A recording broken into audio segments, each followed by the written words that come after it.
Ямар буруу юм хийсэн шүү дээ. Тэр чалтан мэдэн шүү дээ. Төр түмнөстэй төрсөн би хоёр нүдтэй. Түмэн олон түүнээс олон нүдтэй.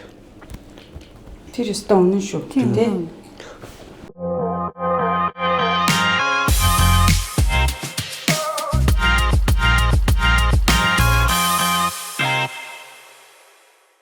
Хүрж байгаа өдрийн минь төргөө үзэгчтэй завсарлага подкаст шинэ дугаараа хүрэхэд бэлэн болсон байна. За тэгэхээр өнөөдрийн завсарлага подкастын дугаарт Улсын их хурлын гишүүн Баярбатар за эдээс эргэтэн шилжүүлэх албаны зөвлөх Лачлан эмч маань хүрэлцэн ирсэн байна. Уг найтаар энэ удаагийнхаа дугаарт эдээс эргэтэн шилжүүлэн суулгахтай холбоотой энэ хуулийн саяхан Улсын их хурлаар хэлэлцээд батлагдсан. Тэгэхээр энэ хуультай холбоотой ямар өөрчлөлтүүд орсон бэ гэдэг энэ асуудлаар ярилцахаар болсон байна. Тэгэхээр манай подкастын маань хувьд завсарлага гэдэг ер нь завсарлагын хоох дуурахаар хүмүүс аягүй чөлөөтэй ярьдаг шүү дээ. Тэгэхээр ер нь ямар нэгэн одоо нөгөө нэг тийм албаны тийм хэм маягт баригдахгүйгээр чөлөөтэйгээр бас ярилцаад гоё үзэгчтэй ойлголт өгье гэж бодоод байгаа. За завсарлага подкастаа бас урьж оролцуулж энэ өнгөрсөн 7 хоногт бас чуулганаар эцэлэн батлагдсан одоо анхдагч эргэтэн эдис шилжүүлэх тухай хуулийн талаар мэдээлэл авах одоо юм урилгыг ирүүлж одоо подкаст оруулж байгаад баяртай байна. Тэгээд би ч одоо бас чуулганы засварлагаанаар бас наашаа ирлээ.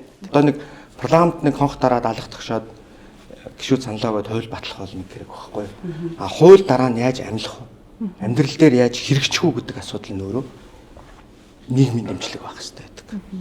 Дээр нь одоо өнөөдөр энэ манай хуулийн чинь гол харилцаа өөрөө нэгдүгээр эмч эмнэлгийн байгууллага тийм ээ.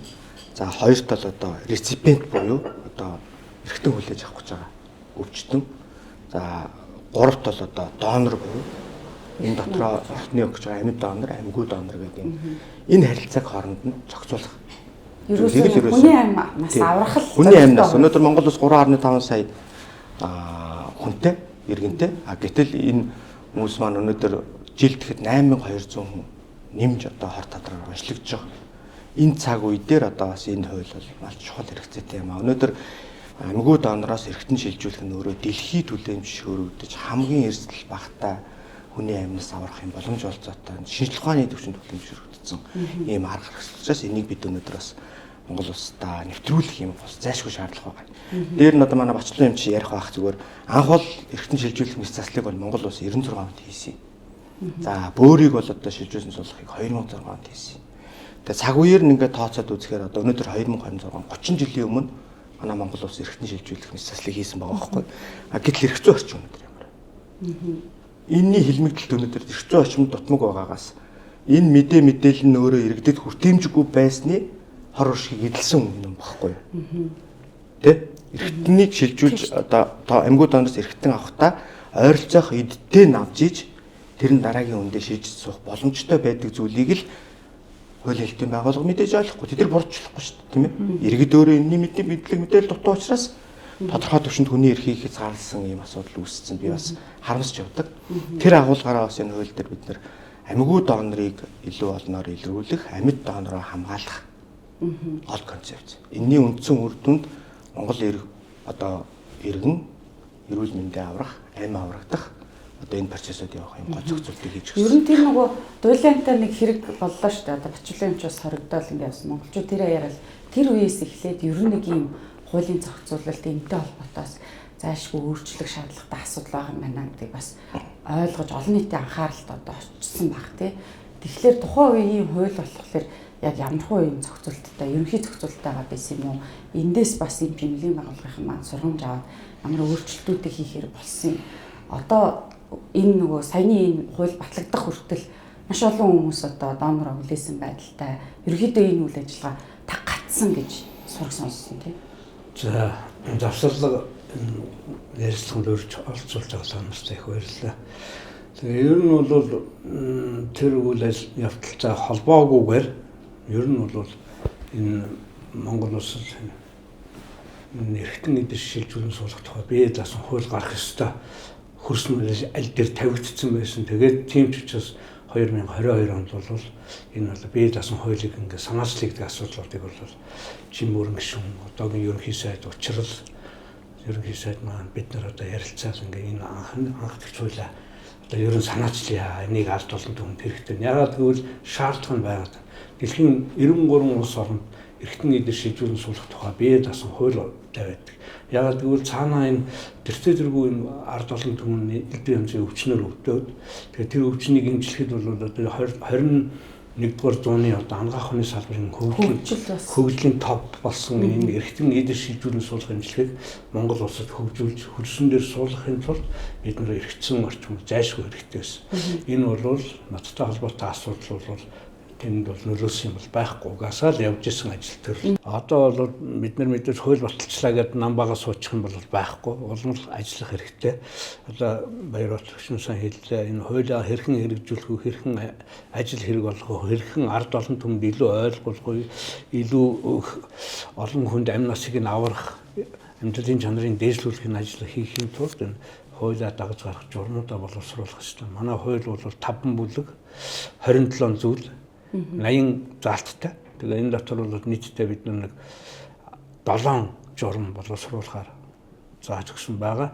Урд нь бол бид яг нэлээд олон байсныг бол хасаад нийлүүлээд нэгтгээд ингээ явсан. Тэгэхээр бол энэ бол дэлхийн одоо анагаах ухааны салбарт бол өнгөрсөн 20-р зуунд бол эхэлсэн ажлыг л одоо бид нар 21-р зууны 20-р онд улс их орондоо хөгжүүлэх гэж ингээд зүтгэж явж шít. Тийм болохоор бол би ард олон манай монголчууд бол эмийг амархан ойлгодог, эмийг хүлээж авахтаа айгүй тийм ойлгож хүлээж авдаг.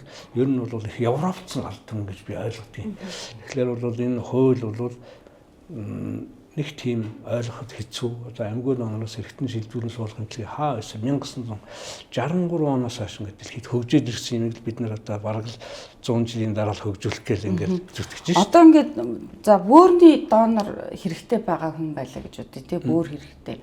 Тэгээд бөөрийг өөр хин нэг нь одоо хүний бөөрийг аваад шилжүүлэн суулгахаар бол зөвхөн бөөрийг авах юм уу? Өөр дахиад ямар нэгэн судас шилжүүлэлт авдаг юм. Одоо тэрэн дээр ингээд хуульд өөрчлөлт орсон гэж ойлгоод байгаа. Энэ нөгөө ойлголт нарийн деталь яг тэгвэл энэ амьд болон амьгүй донор гэдэг хоёр юм байгаа гэж манай гишүүн сайллаа шүү дээ. Тэгэхээр хэрвээ амьд донороос авахаар бол тэрэнд бол ердөөсөө яг бөөрөө л авна. Яг тэмцэнээс бол маш жоохон судсыг илүү авна. Тэрнээс биш эргэн тойронд өөр юм нэр хүнд. Амьгүй донор дээр болохоор бол нөгөө эргэн тойронд байгаа судс авч тэгээд дээгүүр шээлгүүр гэж юм байгаа. Тэр мөчтөчнө гэдэг нэрэлдэг. Тэднүүдийн бүгдийг авчиж залгахгүй болдгүй юм байхгүй. Ягаад гэвэл тэр чин эргэн тойронд байгаас босод зайлшгүй шаардлагатай нөгөө өвчтөндөө залгахад тэр залгах гэж байгаа дутагддаг материалуудыг донороос амьгүй донороос зайлшгүй авчиж мис заслаа хийхгүй тэр чин хиймэл юмнууд ашиглах болохгүй болчиход байдаг байхгүй. Тийм учраас судас хуулинд бол тусцсан. Хуулинд тусгаад оруулсан байна. Гэхдээ энэ амьгүй донороос гэр бүлээс бид нэр одоо эрхтэн авахдаа одоо урд нь байгаагүй асуудлыг энэ хуулинд оруулж өгсөнтэй холбогдуулаад бид нэр журмаа илүү нарийчилж байгаа. Ямар юмыг бид нар авах вэ, авахгүй вэ? Та нарыг зөвшөөрвөл энэ одоо гэр бүл зөвшөөрвөл ийм эрхтэн авах болцоотой байна. Ийм зөөлөн гэж авах болцоотой байна гэд гэр бүл танилцуулахлаар гэр бүл үзээд за бид нар бол энэ эрхтнийг бусдын амнаас эрүүл мэндийг аврахад донор болгох болцоотой байна. Энийг авахын тулд хажууд нөгөө судас шүрмэстэй энийг авахыг зөвшөөрч байна гэдэг ийм юугаа зөвшөөрлийнхаа хуудсыг бол детальчлаад ингээд шинжилж гаргаж өгч байгаа. Тэгэхээр бол элдв янзын ойлголцлын зөөрөө гарахгүй гэсэн асуудлыг энэ хуулиар бид нар багцлж оруулж өгсөн. Одоо амьгүй донороос жишээлбэл эрхтнийг нь авах тухайн хүн зөвшөөрлөө өгсөн байлаа гэж үү те гэрээслэлээ. Тэгээ ингээ авахар бол яг тухайн үедээ хэрэгцээтэй байгаа эд эрхтнээ авд юм уу эсвэл хэрэг болдог одоо хэрэглэж болох бүгдийг аваад бас хадгалт юм болоо яад юм болоо. Тийм. За ер нь бол хадгалах процесс бас байж болно. Гэхдээ өнөөдөр энэ чинь бид нар хүлээлгэнд байгаа улсуудын дотоод бас ангилал байна шүү дээ. Бөөр, илэг. Одоо хамгийн их нь ямар эрхтэн шилжүүлэн суулгах. Илэг бөөр дээр манайх бол их байгаа. За тэр байтугай арьс хүртэл одоо шилжүүлнэ тий. Идрүүг ороод ирэхээр тий арьс шүрмэс мөрмс гэдэг ингээд эдгээр зүйлүүдийг шилжүүлсэн суулгах боломжтой. Тэгэхээр тухайн одоо амьгүй донор одоо тухайн өөрийнхөө зөвшөөрлийг амьд сэрүүндээ бол одоо би бол ямар нэгэн байдлаар амь охирсон тохиолдолд одоо бас ингээд амьгуу донор болохыг зөвшөөрж байна гэдэг бүртгүүлсэн тохиолдолд бас тусгай нэг үнэлэх авч байгаа. 30 бол энэ байхгүй байсан. Тий. Ер нь бол байсан тий. Тэгээ одоо энийг сурчилснаар бол сүүлийн бас тоос нэлээд нэмэгдэх хандлага юм төрөөд явж байгаа тий. Тэгэхээр одоо эн чинь сая жишээлбэл одоо нэг 2 сарын өмнө амьгуу донор гарлаа тийм ээ. Тэндээс одоо 3 хүний амьнаас аварч байсан тий. 3 хүний амьнаас аварлаа. Тэгэхэд одоо тий бисүүд одоо сайн болоод өнөөдөр ингээд энгийн амьдралдаа шилжиж явж байгаа байхгүй. За тэгтэл одоо тэр амьгуу донор гарлаа гэдээ үзэхэд тэр хүнээс илэг бүр шилжүүлэн суулгах нөхцөл үүсэж байгаа. Тэгэхээр хүлээлгийн жагсаалтантай улсууд руугаа холбогдно манай эмнэлгийн байгууллага. Харамсалтай нь ингээд одоо жишээлбэл зөвхөн илэг шилжүүлэн суулгах хүлээлгэх тугаа нэг 20 хүнлөө холбогдож байгаа байхгүй. Тэр чинь дуудаж авчираад нөгөө шинжилгээгээр нөгөө нийцлийг үзэн штэ тодорхой төвшөнд бөөр мөр. Тэгтэл тэр 20 хүнээс дуудахад үндсэндээ бараг 50 орчим хүн хороогүй мөхсөг үзүүлсэн байж байгаа. Хүлээлгэндээ байж байгаа. Тийм ээ. Тэгэхээр одоо тэр хүлээлгэнд байгаа нөгөө эрэлт гэж байна штэ. Эдгээр зүйлүүдээс л одоо бид нар харж шалтгаалж одоо тэр зүйлүүд рүү хангах юм боломж олцоо бүрдэж байгаа. Хавтартаа одоо нэг айлтал нэг хүн хавтартай гэдэг ийм уншиж штэ. Тэгэхээр ингээд нэг юм эргэтний шилжүүлэн суулгах хүлээлгэнд байгаа хүмүүсийн тоо маш их байгаа. Гэхдээ амьгуу донор бол одоо яг маш бага одоо жилд хэдхэн одоо гарын 5 орнд хүрэхгүй одоо амьгуу донор гарч ирж штэ. Тэгэхээр одоо яг энэ хууль батлагдаад гэдэг юм уу энэ ингээд явхаараа одоо эргэтний 8 үүсэхгүй ямар нэгэн байдлаар те амьгуу донор одоо нөгөө тархины хүчилттэй одоо хүн биш байлаа гэж бодоход одоо тэрийг тархины хүчилттэй байна гэж хэлээд ингээд донор болгочих үедээ гэдэг ийм айц гэх юм уу ийм зүйл одоо хүмүүсийн дунд нэлээдгүй яригдлаа л да. Одоо яг энэ асуудал үүсдэнтэй холбоотой нийгэмд гарч иж байгаа сөрөг одоо зүйлүүд дээр Ангаах талаас тэр болд юм уу? Тийм. Ангаах одоо шинжлэх ухааны талаас энэ чинь болд юм уу? Заавал тархины хүчтэй үнийг донор энийг боломжтой. Ер нь бол 1963 онд анх амьгуу донор гэдэг концепцийг гаргаж ирээд Харвард их сургууль бол 68 онд дэлхийн эрүүл мэндийн байгууллагын нэлээ тархины хүлт хүрсэн хүний одоо хиймлэр амьсгалуулаад зүрхийн хиймлэр эмийн хүчээр ажиллаулж байгаа л тэгээд үлдсэн эрхтнийг авч болох юм байна гэдэг концепцийг гаргаж ирсэн байхгүй. Хэрвээ тэр хиймэл амьсгалын аппаратыг салгаад зүрхнийг дэмжиж байгаа энэ тариг зогсоох юм бол тэр моментально энэ л нас барсан хүн тархины үхэл бол биологийн үхэл буюу жинхэнэ үхэл гэж ойлгож байгаа байхгүй. Гэтэл бол одоо бид нар бол хүний эрхтнийг наймаалах ямар ч болцоо байхгүй. Ягаад гэвэл өнөөдөр тэр хүнээс авсан эрхтнийг тархины үхлийг бол тодорхойлдог баг байгаа. Эмнэлгүүд дээр тухайн эмнэлгийн захирлын тушаалаар байгуулагдсан тархины үхэл тодорхойлох баг байгаа. Тэр баг чинь тэр хүний эхлээд амь нас аврах үйл ажиллагаа явуулна шүү дээ. Тархиндаа гэмтэл аваад ирсэн байж болно, тархиндаа цус харваад ирсэн байж болно. Гэтэл шууд донор болгоно гэдэг асуудал байхгүй шүү дээ. Энэ бол эхлээд амь нас аврах үйл ажиллагаа явуулаад үнэхээр бид нар бол ангаахын шинжлэх ухаан үнэхээр энэ хүнийг бол тархины үхлээс гаргаж чадахгүй боллоо. Энэ хүн бол одоо зөвхөн эмийн хүчээр амьсгалж байна, эмийн хүчээр зүрхэн зохилж байна гэдгийг бол тогтоодог тусгай баг байгаа. Энэ баг 2 удаа энэ тархины үхэл гэдэг юм эмнэлэг болгон дээр. Одоо эмнэлэг болгон дээр шүү. Одоогийн байдлаар бол 21 аймаг Улаанбаатар хотын 6 эмнэлэг дээр байгаа. Тэрнээс биш энэ бүх эмнэлгээс донор яахгүй юм тийм үү? Үгүй энэ чинь бас тухайн эмнэлгийн хүчин чадал эмч нарын боломж болцоог харна шүү дээ. Тэгэхгүйгээр зүгээр одоо дүүргийн эмнэлэг ч юм уу эсвэл одоо хувийн эмнэлгүүд дээр жишээ нь бол байхгүй байгаа. Одоо дандаа улсын эмнэлгүүд дээр юм. Тэгээд ингэсний дараа бол амь нас аврах үйл ажиллагаа амжилттай боллоо. Гэхдээ тархиндаа цус харвсан хүн болгон, тархиндаа гэмтэл аваад бурхан болж байгаа хүн болгон донор болох боломжгүй. Энэ бол маш нарийн шалгууртайгаар тэр хүнийг донор болох уу болохгүй гэдгийг шийддэг байхгүй. Тэр хүн маань бол тухайн үед тархиндаа цус харвсан, тархиндаа гэмтэл авснаас бусад тохиолдолд эрүүл байсан хүнийг л бид нэр донор болгоно гэж ярьж байгаа. Тэрнээс суур өвчтэй, БЦ вирустэй, доохтой, сүрээтэй, өөр юм халдварт өвчтэй хүмүүс бол донор болох болцсон. Тийм учраас Монгол улсад өнөөдөр жил болгон одоо харамсалтайгаар даралт их өвчнөөс болоод 2000-аас 2500 хүн тархинд нь цус харвж байна. Хинт нь бурхан болж байна. Жил болгон ахуйн гэмтэл бас аваараслаар, машины аваараслаар бас нэг 400-500 гот хүн нас урж байна. Гэтэл энэ дотроос яг донор болгоё гэж авъя гэхлээр нөгөө улсууд маань ихэнх нь өөрсдөө монголчууд маань суур өвчтэй. Тэгээ энэ юу би хэлэх гээд байна гэхээр монголчууд маань эрүүл байхдаа өөрийгөө сайн эмчилүүлж өөрийнхөө энэ эргэтэн шилжүүлэн суулгах эмчилгээнд орохооргүй одоо өөрийнхөө эрүүл мэндэд сайн анхаарах хэрэгтэй. Нэг урдсан сэргийлэх үзлэгтээ орж ямар байна.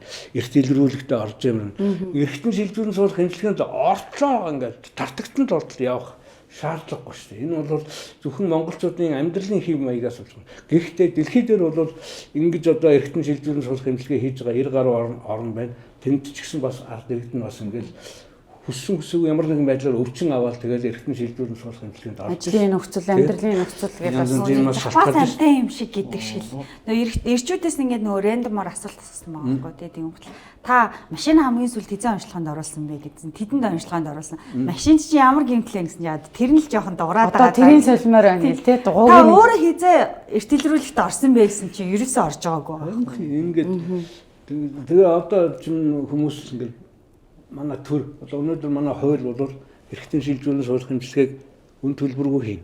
Дархлаа дарангуулах юм үн төлбөргүйг гэдэг ингээд ийм сайхан ард олон төмнийгаа гэхдээ энэ нийгмийн эрүүл мэндийн талаасаа энэ өөрсдөө эрүүл мэнд байлгах талаасаа хүмүүс өөрсдөө хичих хэрэгтэй. Өөрийнхөө биеийг өөрөө юм шиг ашиглах хэрэгтэй. Хүний юм шиг ашиглаж болохгүй шүү дээ. Манайхан чинь ер нь бол хүний эрүүл мэндийн боловсрол жоохон дорой байна монголчууд. Тэгээ нийгмийн эрүүл мэндийн чиглэлээр бол бид нар маш их ажил хийх хэрэгтэй л гэж би бас боддгийн. Ард олон түмэн уул нь бол мэдхийн дээр мэдж байгаа шүү дээ. Гэхдээ л хайнгал байгаа. Одоо тийм маш залуу юм хүүхдүүд бөөрийн дутагдлалд орсон, бөөр шилжүүлэн суулгах онш сонсцсон юм. Энэ од юутай холбоотой байгаа юм? Буруу хооллолт. Манай монголчуудад асар их байгаа. Одоо хүүхдүүдэд бид нэр эрхлүүлж ийнгээд газтай ундаа, чипс зэрэг зүйлээр бол одоо маш их торгоож байгаа. Чипс бол жишээлбэл бөөрөнд асар их мөн соххгүй. Шууд нөлөөлдөг. Төргөн хоол маш их нөлөөлдөг. Тэгээ би зүгээр яг та хэдэн сая ярьж байгаа зүйлийг дотроо бодоо сууж товчхон дүгнэл хэлэхэд зүгээр ерөөсөө монголчууд хувь хүн хэмжээсэн гэсэн өвчнийг мөнгө л гэж хардаг байх хэвээр. Тэр цагт хүн өөрийнхөө эрүүл мэндэд анхаарна. Өнөөдөр жишээлбэл нэг иргэн ханаа түрээд нэмийн сан орлоо гэхэд доор хаяж хитэн төгрөгөөр юм авч. Одоо хүүхд чинь бие нүвдөд те нэгэн байдлаар нэлийн байгууллагаас үйлчлэг авахд нэмийн сангаас им авахд им чин бичээд өгсөн жороор им авахд хитэн төгрөг авч ийн гэдгийг та нар тооцоол. Тэр гарч болохгүй зардал байхгүй юу? Болохгүй байж болох зардал байхгүй юу? Уулна. Тэ? Эдэж одоо өвчин хэлж ирдэггүй, хийж ирдэг гэж ярьдаг боловч хэлж ирдэг гэсэн шүү. Тэ? Бас бид нэр тодорхой төвшөнд ялангуяа ирдэг гэсэн шүү. Ялангуяа байна шүү. За яах вэ? Тэ монголчууд за ялангуяа бид нар хор тавтраас сэргийлэх бүрэн боломжтой байхгүй юу? Хор тавтар юунаас үүсэж байна? Нэгдүгээрт буруу хооллолт, хоёрдугаарт дасгал хөдөлгөөнөө одоо хийхгүй байх. За гуравдугаарт хорт зуршил. Аригтай байх. Ерөөсөө ийм үндсэн хэрэглэнээс л одоо үүсэж байгаа байхгүй юу.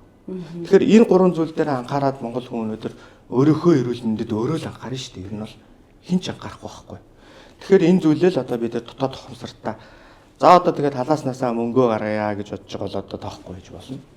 За үнэхээр одоо өвчин бол цаанаа мөнгө юм шүү гэдгийг л харсан тохиолдолд бол. Гэтэ мөнгө агаад ч бас хэцүү л дээ ер нь тий. Хатагтан тулгачаад одоо жишээлбэл би ингээд гадаад улсад очиод монгол хүмүүстэй одоо эмчилгээ хийх гээд очиж байгаа улсуудыг би олон харсан. Тэгээ тэнд очиод ингээд амиа аруудж байгаа улсууд эдгэрээд явж байгаа улсууд олон байна. За зарим нь ингээд мөнгөгүйгээсээ болоод амиа охирч байгаа улсууд олон байна. Зарим нь мөнгө нь байгаад ч ангаах ханаг юу даваад хэтэрсэн амиа алдж байгаа амиа охирч байгаа улсууд бас олон байна. Тэгээд эдгээр зүйлүүдээр ингээд тус бүрдэн одоо ер нь анализ хийж бодох хэрэгтэй юм байна. Би нэг донор ийм хайж байгаа хүлээж байгаа тэгээ гадагшаа явахгүй мөнгө цуглуулж байгаа нэг гэр бүлтэй уулзчихсан байхгүй ажлын шугамар. Тэгээ тэр яасан бэ гэхэлэр гэр бүлийнхнаас нь ганцхан донор болох боломжтой хүн төрсөн их чинь байгаад байдаг. Гэтэл төрсөн их чинь төрөлхийн юм урт богино гартай юм байна. Гар нь юм урт богино төрхтөө одоо нэг тийм төрсөн юм байна. За тэгэхээр нөх хөгжлийн бэрхшээлтэй тооцдог их чинь. Тэгэхээр их чинь бол бусад бүх одоо эрүүл мэндийн шинжилгээгээр дүүдээ өрөөсөн мөрөө өгөх боломжтой гэдэг боловч Монгол улсын хуулинд хөгжлийн бэрхшээлтэй иргэн одоо донор болж болохгүй гэж заасан учраас энэ хоёр хүн хоёулаа гадагшаа явах гэж. Одоо Туркт очихоор эгчдүү хоёр тэр эгчдүү хоёрыг зөвшөөрөх гээд байна л да. Одоо жишээлбэл хөгжлийн бэрхшээл нь тэр бөөрийн аваад өөр хүн суулгах гээд өрөөсөн мөртөө энэ хүн цаашдаа амьдрах юм байна гэж үзээд байгаа юм байна. Гэтэл манай улс болохоор хөгжлийн бэрхшээлтэй бол болохгүй гэдэг ингээ хатуу заасан байдаг нь бид нар гэр бүлээсээ ингээд дор хаяж 3 хүн тий тэр хоёр хүн ч хоёулаа агалгаанд орно тэрийг сахих нэг хүн хэрэгтэй болно тий. Тэгээ 3 хүн гадагшаа явах зардал мөнгө хайж гинэ. Тэгээ биеийн байдалд ордоод иддэг. Тэгээд нэг ийм хүнд байдалтай тулгарсан гэр бүлтэй уулзсан. Тэгэхээр энийг одоо хууль яаж зохицуулах вэ? Одоо жишээлбэл ийм байхгүй. Таны ярьж байгаа зөв. Наад хүн чинь гэр бүлийн гишүүн гэж үзэх үү? Яг хөө төрсөн ихчдүү хөгжлийн бэрхшээлтэй ирнэ гэж үзэх үү гэдэг зүйл дээр эхлээд төвлөрнө. За гэр бүлийн гишүүд бол өнөөдөр болно. Эн чинь ямар нэгэн хөндлөнгийн юм биш байгаа байхгүй юу? Гэр бүлийн гишүүн учраас. Тэгэхээр энэ манай хуулиар бол гэр бүлийн гишүүн гэдэг агуулгаар авч үзэх хэрэгтэй. Яагаад гэвэл өнөөдөр бид нар гэр бүлийн тухай хууль гэж хуультай болсон. Гэр бүлийн тухай хуулинд гэр бүлийн гишүүн гэж хэмбэ гэдгээр нь тодорхойлцсон байж байгаа. Тэгэхээр энэ тодорхойлолтод хамрагдаж байгаа бол гэр бүлийн гишүүн гэдэг рүү авч үзээд энэ асуудалд бол одоо эрхтэн шийдвэрлэх асуудлыг бид нар ярилцж болж байгаа байхгүй. Хөгжлийн бэрхшээлтэй иргэдийг бид нар нээж өгч болохгүй. Өнөөдөр Монгол улс хөгжлийн бэрхшээлтэй иргэдээ тийм одоо хүний сэтгэлийг сайхан тэнийтэл амьдралд нь ямар нэгэн асуудал үүсэхгүйгээр дэмжиж чадж байгаа үгүй байхгүй. Тэр дэмжлэг байхгүйгээс л өнөөдөр хөдөлмөрийн чадвар эрхлэх боломжгүй хөгжлийн бэрхшээлтэй иргэдийн өнөөдөр амжиргааны баталгаач төвшин ямар байгаа вэ гэдгийг бид нар тооцож үзэх хэрэгтэй. Энэ тооцож үзэж байгаа цаг үед өнөөдөр мэдээж энэ хөгжлийн бэрхшээлтэй иргэний сэтгэл зүйн асуудал гэдэг олон зүйл байгаа байхгүй. Тэр зүйл дээр тулсан байдлаар одоо бидний нөгөө хориглоод хаагаад байгаа нөгөө Стамбулын тунхаглалд нэгдсэн одоо энэ зүйл дээр үзэхэд бол бид нар эрхтний бизнес, эрхтний 8 гэдэг хүний 8 гэдэг зүйлээс ангид байх боломжийг нь бий болгохын тулд хөгжлийн бэрхшээлтэй иргэдийг бол нээж өгч болохгүй. Зөвхөн гэр бүлийн гишүүдийн хүрээнд л асуудлыг яриул. Одоо гэр бүлийн гишүүн мөртлөө хөгжлийн бэрхшээлтэй бол окей гэсэн үг юм. Үгүй. Нэг зүйл хөгжлийн бэрхшээлтэй бол нэг одоо тэр хөгжлийн бэрхшээлтэй гэж одоо би яриа тийм ээ. Нэг үндэсний байгууллагын хүний эрхийн түгээнүүд тунхаглаж байгаа. За. Тэнд бол хүн бол эрүүл байх хэрэгтэй. Амьд явах хэрэгтэй. Эрүүл орчинд амьдрах хэрэгтэй. Гэтэл одоо манай энэ саяны ярьсан хөгжлийн бэрхшээлтэй хүн маань өөрөө бол амьд явах хэрэгтэй хэдий боловч амьдралын чанар нь бас тодорхой хэмжээгээр алдагдчих дутуу байгаа тийм. Дээр нь дахиад нэг эрхтнийг аваад нөгөө хүнийг амь насын аврах гэж авахлаар тэр хүний амьдралын чанар улам л муудна шүү дээ. Тэр утгаараа бол тэр хүнд нөгөө талд нь даваа өрх олгол энэ хүний одоо амьдралыг бол ямар нэгэн мэтлэр илүү доошлуулж болохгүй л гэсэн санаа байхгүй. Угаасаа хөрх юм амьдрал нь хэцүү бас нэг өөрийн гэсэн одоо проблемтай шүү дээ. Тэрэн дээр нь дахиад нэг бүхэл бүтэн нэг эрхтнийг аваад тэгэхэд тэр хүний амьдрал ингээд тэгвэл энэ утгаараа хоёрдугаар шүү дээ. Ер нь бол энэ эрхтэн шилжүүлэн суулгах эмчилгээ гэдэг чинь бол өөрөө өндөр технологи, өндөр зардалтай байдаг. Тэгэхээр бол манай монголчууд бидний анх эрхтэн шилжүүлэн суулгах эмчилгээ эхэлж байхад бөөр болон элэг шилжүүлэн суулгах эмчилгээг амьд доноороос эхэлж байхад бид нар бас тухайн гэр бүлд бас дутуу танилцуулж ирсэн юм бас байсан. Юу гэсэн үг вэ гэхээр нэг хүнээс гэр бүлийнхаа нэг хүнээс нэг бүрийг аваад эсвэл элэгнийх нь талыг аваад шалжуулаад машины мотор сольж байгаа шиг маргааш бүр хитласаагаал ингээл явчихна гэж ойлгож байдаг байхгүй. Тэр бол маш буруу байхгүй юу. Энэ бол өөрөө маш өндөр технологи, маш хүмүүсээс маш их хариуцлага шаарддаг. Юу гэсэн үг вэ гэхээр өнөөдөр эрхтэн шилжүүлэн суулгах эмчилгээ, жишээ нь элэг шилжүүлэн суулгах эмчилгээ алт дэлм урт юмаа гэж ойлголоо л доо. Тэгэх юм бол мис засал хийж байгаа нэг сарын мис засал хийж байгаа 10 цаг, мис заслын дараах эрчим тэмцэлгээний нэг сарын эмчилгээ болвол өртөөсөө нэг сөөмөл өгөх. Үлдсэн алт дэлм 5 жил амьдрна, 10 жил амьдрна, 15, 20 жил амьдрахад энэ гэр бүлээс дандаа санхүү эдийн засгийн болцоо шаардна. Дандаа гэр бүлээс карманаас нь мөнгө гарна. Тэр хүмүүсээс байнгын хариуцлага шаардна. Энэ бол зүгээр л машины мотор сольсон шиг ингээд асаагаад явчихсан биш байхгүй. Нормал болоод явчихна гэсэн үг. Тийм байхгүй. Тэгэхээр бол гэр бүл бол энэ дэр бүгдээ амар хариуцлага хүлээх хэрэгтэй. Маш их хариуцлага. Тэгэхээр л ийм хариуцлагатай энэ их санхүү эдийн засгийн хүндрэлд ордог ийм орохгүй тулд бид нар одоо өөр хүүхдтэй сайн заасалгах хэрэгтэй. Гэр бүлэрээ жишээ нь би одоо гэр бүлийн одоо аав хүн өөрхөн үр хүүхд таны ижлийнхаа өмнө хариуцлагатай байх хэрэгтэй байхгүй. Өөрийнхөө эрүүл байхын төлөө үзүүлж харуулдаг. Шинжилгээнд ордог. Гэрийнхнээгээ тэрэндээ урайлан дуудаж үлгэр жишээ болдог. Ер нь дэлхийн хэдэн улсад энэ хөгжлийн бэрхшээлтэй ирдээс эдэрхтэй авахыг хориглолтой. Одоо харьцангуй солонгос байнга хориотой байгаа. Нээлттэй байдаг гэж. Үгүй бид нар бол хориотой байгаа. Одоо жишээ нь энэ миний энд явж байгаа олон улсын хурал зөвлөгөөн дээр ч бас ярьдаг л юм наадах чинь. Энэ бол ердөөсөө хэн нэгний даваа эрхийг одоо амьдралыг сайжруулахад бусдын амьдралыг доройтуулж болохгүй л гэж байгаа байхгүй. Ердөөсөө тэр угаасаа тэр хүн чинь амьдралын чанар таараа шүү дээ. Хөрх юм гал яасан ч юм өөр ямар проблемтай байхыг үгүйсэхгүй. Гэтэл тэр хүн дээрээс нь дахиад хөрх юм ядарсан амтнаас дахиад энийг авчих гэж. Тэгээ энэ хүмүүс чинь гадагшаа явах эсвэл одоо Монгол донор хүлээх. Тэгээ донор хүлээх хэдэн жил болсон байгаа юм.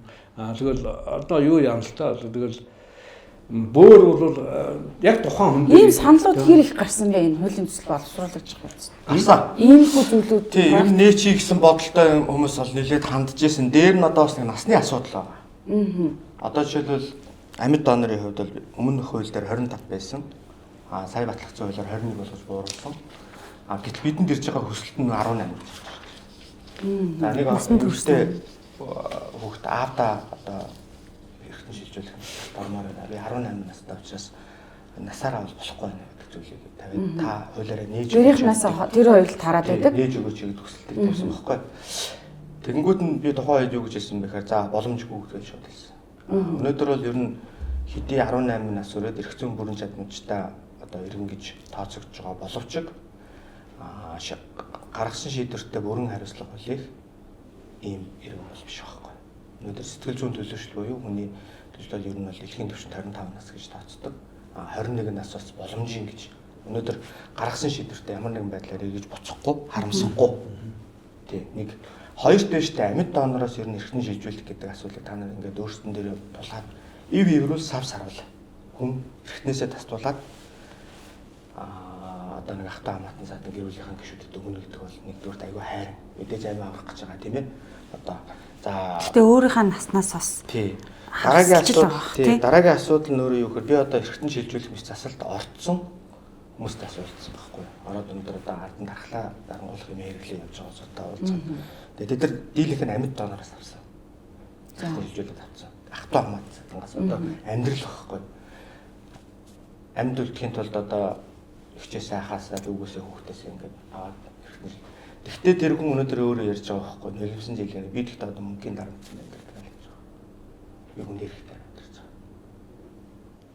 Би идэ аймаар өгсөн ч гэсэн тэр айл гэрүүл дотроо тэгэл ямар нэгэн байдлаар дандаа жаргалтай юм гээд байгаад ингэж байхгүй шүү дээ. Амьдралч өөрөө динамик. Гэтэл тэр үед одоо бараг л одоо чи бараг миний буйнд амьд байх шүү гэдэг юм. Маргаан гарах тохиолдол байдаг л бах тий. Гардаг гэж байгаа. хаанч гардаг шүү. Хаанч гардаг гэж. Тэгэхээр эн чинь юу гэсэн үг вэ гэхээр бид нар нэг дараагийн эрсдлийн юу гэхээр амьд донороос бид нар эрхтэн шилжүүлэх сул мэс засал хийж агаад амьд донороо алдчихвал яах вэ? Яг үнэ. Том эрсдлээс үүсч болох эрсдэл. Гэтэл энэ хүн амьд донор одоо амь охироод энд эрхтний авсан амьдарч гарч ирээ тэр хүн дараа нь ахтаа хамаацаа дараа гэрийнхээ нүрийг харах хэрэг байгаа юм баг. Ер нь эрхтний өгч байгаа дүүн хүүхэд надад шил саяны охин дээр биш шаа. Аавдаа эрхтний өгч байгаа амь охирчвал яах вэ? Гэдэг асуудал байхгүй юу? За тэгэхээр амьд донорыг ер нь ямар тохиолдолд бид нэр одоо мэс засал ашиглах боломжтой гэж одоо асуудал гарч ирж байгаа зэндээс. Жишээлбэл одоо нэг иргэн одоо хин ч байдгийн те иргэн өвчин онцлогдоод эрхтэн шилжүүлэх зайлшгүй шаардлагатай үүслэе гэж үзээд гэтэл тэр хүн бол тодорхой хугацаанд хүлээх боломжгүй. Тийм. Байдлаараа одоо яаралтай одоо 2 сар дотор одоо эрхтэн шилжүүлэхээс амьдрах хугацаа орохгүй болно гэсэн тохиолдол ер нь хугацаа амьд донорын асуудлыг ярих болчихж байгаа байхгүй. Боломжоор одоо жишээлбэл бөөр шилжүүлэн суулгах гэж байгаа юм бол бас нэг диализийн аппаратанд ингээд ороод ингээд цаг хугацаанд одоо бас нэг хүлээлийн жигсаалтанд ороод ингэж явж байгаад бөөр шилжүүлэн суулгах боломж үүсэх юм хүсэл байгаа бол тэр хүлээлийн жигсаалтанд ороод айлалах амьд донороос одоо бөөр шилжүүлэх юм хүслүүдийг хүлээх ийм байдал бий болж байгаа байхгүй. 2024 оны одоо статистик судалгааг үзэхэд бол хамгийн олон амьгүй донор илрүүлсэн улс нь өөрөө Испани байт. 2562 амьгүй донор илрүүлсэн. 2004 онд Монгол 5. За тухайд. Тэгэхээр би энэ дэр юу хэлэх гээд байна гэхээр энэ хууль батлагдаж хэрэгжиж ихэснээр Монголд 2024 онд 5 амьгүй донор илэрсэн гэж байгаа ч. Энэ одоо тухайн хувьчлаад үзэх юм бол одоо тэр нөгөө ангаахын тэр хувьчилдаг аргачлаар нь PMP гэдэг одоо аргачлаар нь үзэх юм 1.3% гэж үзэж байна. Гэтэл саяны тэр 2562 бол 53% гэж үзэж байгаа юм байна. Испани хувь тэргүүлсэн байгаа байхгүй. Монгол улсын одоо ойрын зорилго юу гэхээр тэр 1.3 PMP 10 PMP болох. Дараагийн зорилго нь 15-аас 20 BMP болох буюу жилд нөгөө хэд 1 сая хүнд оногдох юу нэг тоон байна. Тэгэхээр хідэн аймагуд оноо. Гэхдээ одоо ядаж бид нар жилдээ нэг ядаж нэг 10 за одоо бүр холын зорилгоо ярих юм бол одоо 50 60 тал. Одоо түрүүн тэр нэг уг нь бол аймагуд оноор гараад байгаа тий. Тархины цус харуултаар одоо бурхан болж байгаа хүмүүс тохиолдол тэр 3000 2500 хүн болгон ч донор болох боломжгүй байхгүй. Тэндээс яг тэр шаардлагыг хангаж байгаа цөөхөн хүн гарч ирдэг. Тэр амьгуу донорыг тархины өхөлтэй амьгуу донорыг одоо эмнэлгийн аргаар одоо амьсгалууж тэр бусад эрхтний ажиллах нь өөр асар өндөр зардалтай байна. Тодорхой түвшинд. Тодорхой хугацаанд. Тэгэхээр нөгөө тэр 3000 хүн 2500 бүгд амьгуу донор болох боломж бол угаасаа байхгүй. Дараагийн нэг асуудал одоо би яагаад одоо бид хоёр энэ хуулиа ингээл яриад батлагдахаас өмнө ч одоо ч ингээ яриад яваад байгаа. Ерөөсөө иргэдийн соёнгийн ерөөлөх асуудал. Нэг уламжлалт шашны юм байна. Өнөөдөр одоо зан заншил, тухайн улсын одоо дадал тий олон зүйлээс шашин гэдэг. Тэгээ тэр үед нөгөө одоо гэр бүлийнхаа ойр тойрны хүнийг алдсан хүний сэтгэл зүйн байдал шууд зөвшөөрдгөө жишээлбэл. Одоо за танаа одоо бурхан болооч бол ямар ч тийм халагмаар ажил л да. Одоо жишээлбэл ингээл инхээр амьдрах ингээд нэг амьсгалаад ингээ байгаад байгаа учраас ингээ амьдрах боломж байгаа юм шүү. Босоод ирэх юм шүү гэдэг ийм итгэл үнэмшил мэдээж гэр бүлийн хүн болгон мэдгүй байхгүй. Тархины өхөлтэй одоо донор гэдгийг хүн болгон ойлгохгүй. Тэр чинь нөгөө амьсгалын аппарат зооцсон ингээд цуцанд нэм очиад ингээд цуцаар нь ингээд дижилийн нөгөө хүчээр ажиллаж байгаа. Тэгтэл тэр тархинд цус бол аль хичээний одоо жишээлбэл цус харуултаар бол одоо ингээд задраад тэр тархин цусаар дүрцсэн эргэлт зогсчихж байгаа байхгүй. Тэрийг энэ богино зайд нь одоо бид нар хүчээр нөгөө эмнэлгийн аргаар эргэлдүүлж хагаад ажиллуулж хагаад тэр хүнээс одоо эрүүл хэрэгтнийг нь хэрэгцээтэй хүнд нөх буянтай үс гэж үзэж байна. Нэг амьгуу донороос 8 хүний амьсыг авах боломжтой гэж. Тэгэхээр нөгөө яг тэр хүнээ бид нар бас нэг өөрөө амьд цэрүүндээ бас энэ буянтай үсийг бодож өөрөө одоо зөвшөөрлөө өгөх боломж. Зөвшөөрөл авах тохиолдолд гэр бүлийнх нь одоо 3 хүртэлнээс дуудурс бичлэгээр одоо зөвшөөрлийг авсан тохиолдолд дараагийн үйл ажиллагаа хийх боломжтой. Энэ зүйл дээр одоо ингээд өнгөрсөн хугацаанд дандаа гацаж, зогсож энэ амьгуу донорын илэрх тоо өсөхгүй байх юм. Одоо хүн болгоо ингээд өөрийгөө донор болохыг зөвшөөрлөө өнөөдөр ч юм уу хизээч ингэ өгөх боломжтой болсон учраас байгаа тийм. Тэгээд ч гэсэн байсан. Юу ямар нэг юм тохиолдолд одоо бүр энэ ч бүр ийм Монголтой холбоод амар амжилтчуд байгаа юм тийм. Ер нь гэхдээ яг ямар тохиолдолд одоо амьд донор жишээлбэл ямар тохиолдолд болох боломжтой гэдэг. Ер нь яг ямар хүмүүс донор болох боломжтой. Ер нь шүү дээ. Энэ элэг бөөр зүрхний өвчтөй хүн болгон одоо архаг өвчтөй хүн болгон эргэтэн шилжүүлэн суулгах хэмжээнд бол орно гэсэн үг биш. Энэ чинь бол эргэтэн шилжүүлэн суулгах хэмжээнд оролцох маш өндөр шалгуур үзүүлэлтүүд байдаг. За энэ хүнд энэ эргэтэн шилжүүлэн суулгах хэмжээ хийх юм бол үр дүн гарах уу гарахгүй гэдэг асуудлыг эхлээд жигнэрийн тавган дээр тавьж үздэг байна. Үнэхээр одоо яагаад ч хичнээн солиодч үр дүн гарахгүй юм бол за уучлаарай хичнээн залуу байсан ч гэсэн бид нар бол за уучлаарай танд бол эмчилгээ хийх ямар ч одоо үр дүн гарах боломжгүй байна. Тийм учраас бид танд эргэтэн шилжүүлэн суулгах хэмжээ хийх болцоог өгдөг. Энийг бол Дэлхийн эрүүл мэндийн байгууллага Дэлхийн эргэтэн шилжүүлэн суулгах нийгэмдгээс бөөр, элэг, зүрх, нойр, улчирхай уушиг шилжүүлэн суулгах хэмжлэгээний заалтуудыг гаргаад өгсөн байдаг. Тэгээд бид нар тэр заалтуудаа харж байгаа л одоо шинэ элгэний хавдартай хүн байлаа гэж бодоход элгийн дотроо нэг ширхэг хавдар байх юм бол тэр хавдар нь 4.5-аас 5.5 см-с илүү байх ёсгүй гэж байгаа байхгүй юу? Эсвэл олон хавдар байх юм бол тэр хавдруудын нийлбэр нь 5.5 см-с том байх ёсгүй гэдэг. Ингээд ийм нарийн одоо анагаахын шинжилгээ ухааны одоо практик дээр суурилсан судалгааны үндсэн дээр гарч ирсэн ийм критерий юу шалгуур үзүүлэлтүүд байна. За ямар хүн донор болж болох вэ? Хамгийн эхлээд амьд донор бол хамгийн гол нь нэгдүгээр манай энэ хуулийн заалтанд бол гэр бүлийн гишүүн байна гэж байна. Гэр бүлийн гишүүн гэдэг чинь нэлээд өргөн цар хүрээтэй асуудал. Гэхдээ энэ хүн гэр бүлийн хэн нэгэн аавдаа ч юм ээжтэй ч юм хүүдтэй ч юм донор болох гэж байгаа юм бол ямар нэгэн эдийн засаг санхүүгийн хөшүүрэггүй ямар нэгэн шавхуур цаанаас нь шахаж хүчлүүлсэн юм байхгүй. За би үнэхээр дүүгээ аврыг, ахыгаа аврыг, эгчээгээ аврыг, аавыгаа аврыг гэдэг чин сэтгэлээсээ донор болохыг л зөвшөөрсөн байх хэрэгтэй. Тэгэхгүй чи нэг аавыгаа нэг авалцахад яадгийн ч гэдэг юм уу ийм гэр бүлийн доторх яриагаар шахалтаар болж болохгүй. Тэр улсууд бол тийм улсууд чинь яг эцэст өөрөө ихтгэл үнэмшилгүй байгаа тохиолдолд бол мис засал хийх зүйл би одоо эмийг азмич хүндэл гарахыг үүсэхгүй. Одоо тэгээ гэр бүлийн гишүүн боллоо гэж гишүүдийг зөвшөөрж ийн гэж штэ. Тэгээ жишээлбэл охин ч юм уу хүн ч юм уу аавда ч юм уу ээждээ ч юм уу төрсөн дүүдээ ч юм уу одоо ямар нэг эрхтний өгөх юм нөхцөл байдал дээр тулгарлаа. За гэр бүлийнхэн бөөнөр очиж шинжилгээ өглөө. За зөвхөн одоо минийх ч юм уу таарлаа гэж бодоход тухайн хүн гэрэлцсэн дахиад гэр бүлтэй болсон байвал яа гэх юм. Тэгэл тэр цаатлын гэр бүл бас айгүй хүнд байгаа. Тэгэн гол шин надад ч амьдрал дээр байнга тохиолдог асуудал байхгүй. Өнөөдөр би донор болъё гэж ах トゥ донор болъё гэж зөвшөөрлөө гэж болох манай эхнэр өөр хүүхдүүд боллоо. Тэрнээс зөвшөөрөл авахгүй хараа. Тэд нар зөвшөөрөхгүй бол тэднээс зөвшөөрөл ирэхгүй бол энэ асуудал шууд зогсно. Энэ чинь зүүн одоо манай энэ албан дээр бол амьд донор болох гээд гэр бүлийнхаа гишүүнийхээ иргэний бүртгэл мэдээллийн төвөөс авсан лавлагаагаа бариад ирж байгаа байхгүй. Тэгээ ирээд үзэхлээр за ийм хамаат энэ хоёр бол ингээд хамаатан үнэн болно гэж иргэний бүртгэл мэдээллийн төвөөс.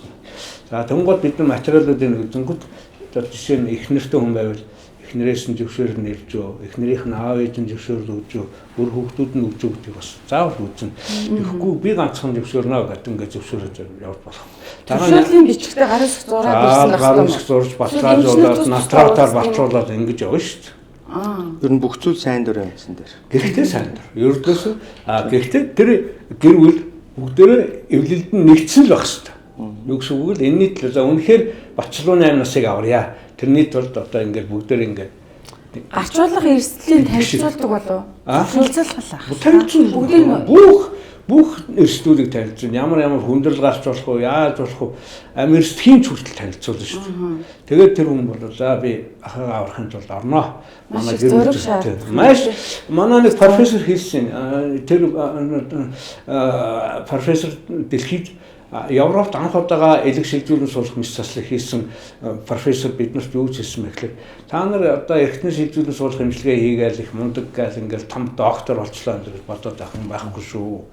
Энэ эрхтэн авсан хүн ч гэсэн би яста мис засал хийлгсэн гоё тэргээд бодоод амьд донор бол жинхэнэ баатар.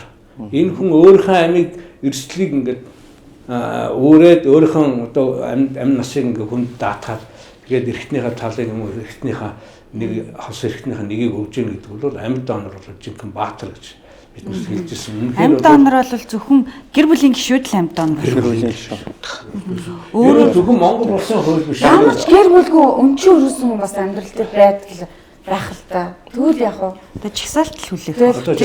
Одоо тэгээд яг одоо саяны ярьж байгаа дээр бас нэг эсрэг тал нь яж байгаа юм. Тэрний юу гэхээр одоо жишээлбэл за түрүүн тайлбарласан нь одоо хүүхэд нь одоо ингээд хүнтэй суугаад амьдралд орцсон тэгээд гэр бүлийнх нь хүнжшэрхгүй тий. Гэтэл нөгөө талаараа бас нэг зүйл гарчсан. Тэр нь яасан бэ гэхээр одоо нийцлэрээ таарад байгаа хөргөн бэрэгд гарч ирсэн. Нөгөө тухайн гэр бүл. Яг нэг гэр бүл болсон юм шиг. Тэгээд тий нэг гэр бүл бүр 10 20 жил ингээд амьдэрсэн. Тэгээ одоо ингээд өгчөөлээ. Хадам ээжтэй хадам аавдаа ингээд илгээ шилжүүлээ суулгах зөвшөөрсөн байдаг. Гэтэл хуулинд байхгүй. Нэмж орсон. Сая манай хуулиар хөргөн бэр гэдэг бүр заалт нэмж орж ирсэн. За хөргөн бэрийн зөвшөөрлөх юм уу? Одоо тэр хөргөн бэр өөрөө зөвшөөрсөн нөгөө ханин зөвшөөрсөн. Тэгээ хөргөн бэрийн аав ээж зөвшөөрөхгүй байлаа. Гэхдээ тэр чинь тэгээд өөртөө тэгээд бүх зүйлээ насан турш учраас ямар ч нэг гэдэгцэн. Амьдралд гарсан байхгүй. Зүүндөө гарсан. Хөргөн бэрүүд нь таарсан. Тэгээ одоо ингээд яа ихээр өө хуулиар манад зөвхөн гэр бүлийн гишүүн гэсэн байна хөргөн бэр орохгүй гэдэг. Одоо жишээ миний дүүгийн нөхөр надад өгнө л гэсэн үг байхгүй юу? Харин тийм байна. Тэр хүн чинь манай гэр бүлийн гишүүн болол манай дүүтэй одоо хань жил болоод 20 хэдэн жил болсон. Манай гэр бүлийн гишүүн мөн үү? Мөн шүү дээ. Тэрийг бид нар сайн нэмж оруулах гэж байгаа байхгүй юу? Энэ бол бас нэг шинэ заалт юм байна. За огт ингээд гэр бүлгүй асрамжийн газар өсөж төрнсөн ч юм уу те. Эсвэл ингэдэг юм аа. Эцэг нэгтэй ч юм уу, их нэгтэй ч гэдэг юм уу. Бас ийм зүйлүүд дээр ялгаа амьдрал дээр юу байна? Нөгөө эрхтэн шилжүүлэн суулгах өндөр технологи, өндөр зардалтай эмчилгээ хийсний дараа тэр хүн тэр авсан эрхтнээ өөрөө болгож авч чадахгүй гэдэг хариуцлагыг айгүй их тооцдог байхгүй юу? Тэр үеийн алкогольны цирроз печень буюу алкогольны илгэний хатвар арх усаар угаад илгэн хатвараад илэг сарих мис засалд орох шаардлагатай болсон гэр бүлтэй хүн байна гэж бодъё. Маргааш мис засалд орох гэж баг ингэж идэг тийм хүмүүс бид эрхтний шийдвэр бол хийх шаардлага байхгүй. Яг тэгвэл тэр хүн тэр өндөр технологийн тэр өндөр одоо нэгнийхээ амь насыг эрсдэл болгож авсан эрхтнийг сарын дараа эдгэрчээд ингээ яваад байвал нөгөө авсан илгэн хайран болно шүү дээ. Амьдрал гарсан тохиолдол. Тийм байдаг байхгүй. Тийм учраас энийг чинь бүгдийг жигэж үзчихэж болно. Тэрнээс тэр хүн ухамсартай байх хэрэгтэй, хариуцлагатай байх хэрэгтэй, эрүүл сарвал байх хэрэгтэй, эмээ цаг тухайд нь уудаг байх хэрэгтэй. Нэр олон хүний хүч хөдөлмөрөөр боссон тэр эмчилгээг цааш нь монголчууд гам барина гэж гамаа бариад авч чадах чадвартай тийм хүн байх хэрэгтэй байхгүй. Тэрнээс биш халтсан харьсан булгандаа салингаас сольждаг юм бол биш Эхний амралтаа нөгөө гэр бүлийн хоорондоос маргаан гардаг гэдгсэн шүү дээ. Ер нь ингээд миний хүчээр амьдарч байгаа шүү гэдэг шиг. Амьгуу доонороос одоо жишээлбэл одоо нэг амьгуу доонор 8 хүний одоо амьнасыг гэдгийг одоо юу гэж штэ. Тэгэхээр тэр нөгөө нэг эртний авсан хүмүүс ер нь хоорондоо мэдээлэлтэй байх уу? Яг наад асуудал чинь бас ингээд яг амьдрал дээр гарч ирдэг байхгүй. За бид нар донор болохыг зөвшөөрч байна. Тэгээд ямар хүмүүс төх вэ? Тэднэртэй бид нар даана уулзах болох уу гэдэг байхгүй. Тэгэхээр бид нартай уучлаарай ингээд дэлхийн эрүүл мэндийн байгууллага эрхтэн дэлхийн болохгүй гэж зөвлөмж өгдөг юм аа. Яг хөтэ одоо өндөр хөгжилтэй орнууд жишээ нь Америк нэгдсэн улсын төрт бол арай өөр байдаг юм шиг байлаа. Гэхдээ манайх бол тийм одоо оюун санааны тийм хэмжээнд хүрэх арай болоог байна. Тэр үйл ингээд гэр дотроо ийм асуудал байж байгаа чинь тийм ээ. Яг гэвэл канон дээр ч гэсэн гардаг юм байлээ. Тэгээд солонгос номнууд дээр чи нүүт мөдийн өгсөн. Тэгээд дараа нь тэр хүнтэйгээ уулзаачих шиг л байдаг шүү дээ. Мачинаас тодорхой тэрийг бол тайлагдаагүй шинжлэх ухаан байдаг юм билээ шүү. Гэтэ ер нь яг бас нэг юм дарамт ч юм уу те бас нэг юм эрхийг үүсэхгүй үүсэхгүй. Ер нь үүсэх чинь баян шүү дээ. Ер нь амар хэцүү. Ер нь үүсэх. Ер нь бол үүсгэсэн сэргийхийн тулд бид нар бол тэр хүмүүс за тэд настай тийм хүнд хийлээ их сайхан боллоо гэдэг асуудлыг бол мэдээж донорхон гэр бүлд хэлнэ. Донор одоо амьгүй донор болсон хүнийхээ гэр бүлд бид нар хүндэтгэлтэй хандна. Сая манай хуулинд бол бид нар нэлээд ярьж байгаа оруулсан амьгүй донор болсон хүнийхээ гэр бүлд нь оршуулгын зардалт нь тодорхой дэмжлэг үзүүлдэг болъё гэж. Урд нь бол 22 онд орсон өөрчлөлт байсан. Тэрэн дээр ч бас нэг жоохон дутуу байсан бол одоо бол Монгол улсын иргэн нийгмийн даатгал төлбөгөөс үйл хамааран. За одоо ингээ сайхан хуультай боллоо. Тэгээд өмнө нь одоо гардаг байсан хүндрэлтэй амьдралаа сурган гарсан практик тий тэр зүйлүүдээ бид нар хуулиндаа сайхан оруулаад эрх зүйн орчин амарч байсан өмнөөсөө сайжрал. Тэгээд яг энэ одоо процесс амьдрал дээр энэ одоо хууль биелэлээ олоход эрүүл мэндийн салбар энэ хэр бэлэн байна. Би бол бэлэн гэж боддог. За би ингэсэн. Одоо ажлын хэсэг ахлаад явсан цагаас эхлээд бид үргэлжлэн шүү дээ их олон судалгааг хийгээд явсан. Тэн дээр би нэг зүйлийг харсан тэр юу гэхээр манай Монгол эмч нар бол үнэхээр чадвартай. Дэлхийд хүлээн зөвшөөрөгдсөн юм байна. Харин Монголдоо бол хүлээн зөвшөөрөгдөв юм байна. Яг үнэ. Тий. Дэлхийд хүлээн зөвшөөрсөн монголчууд нь эмч нараа хүлээн зөвшөөрдөг. Тэр нь юу гэдэг вэ гэхээр энэ хууль эрх зүйн орчны дутмаг байдал энэ төрийн захиргааны байгууллагын менежмент менежерийн зохион байгуулалт дутуугаас болж өнөөдөр эмч үнэлэгдэхгүй байх, дээрээс нь бүр хилмигдэх ийм нөхцөл байдал бол бий болсон байдаг. Магадгүй одоо бас бид тодорхой төвшөнд эмнэлгийн ажлуудад бол соёлын гэрүүлэх ажил зүйлүүдийг бол хийх нь бол зөв хэрэг юм байлээ. Гэхдээ бол эргэтэн шилжүүлэхийн зүйл дээр бол одоо бол манай эмч нар бол одоо гадаад улсад өргөдөж очиж эргэтэн шилжүүлэх мэцаасыг хийж байгаа юм байна. За тэгэхээр боловсруучны надад тоног төхөөрөмж боломж. Тий. Одоо тэгээ бид нар сая энэ хуулиар ингэсэхээр за нэг том асуудал оруулж ирсэн нь бол биобанк гэж зүйл оруулж ирсэн. Шинэ. За дэлхийд байдаг. Одоо бид нар банк гэхээр зөвхөн мөнгөний банк боддог бол одоо эсийн банк, эдийн банк бий болгосон. Хадгалах нь. За дараагийн асуудал хэр урт хадгалах вэ? Дараагийн асуудал нь өөрөө юу гэхээр одоо бид нар эрүүл мэндийн яамны дээр одоо дотор энэ эргэтэн шилжүүлэх мэрэгжлийн хороо. За энэ мэрэгжлийн хороо юу хийх вэ гэхээр энэ эргэтэн шилжүүлэх үйл ажиллагаатай холбоотой бодлогыг боловсруулж зохицуулдаг. Нэгдүгээр эмнэлгийн хашаанд өнөөдөр баригдаж байгаа эргэтэн шилжүүлэх төв. За энэ болохоор юу гэхээр гүйцэтгэх ажиллагаа. Нөгөө багын тэндээ эргэтэн шилжүүлэх ажиллагаа хийн.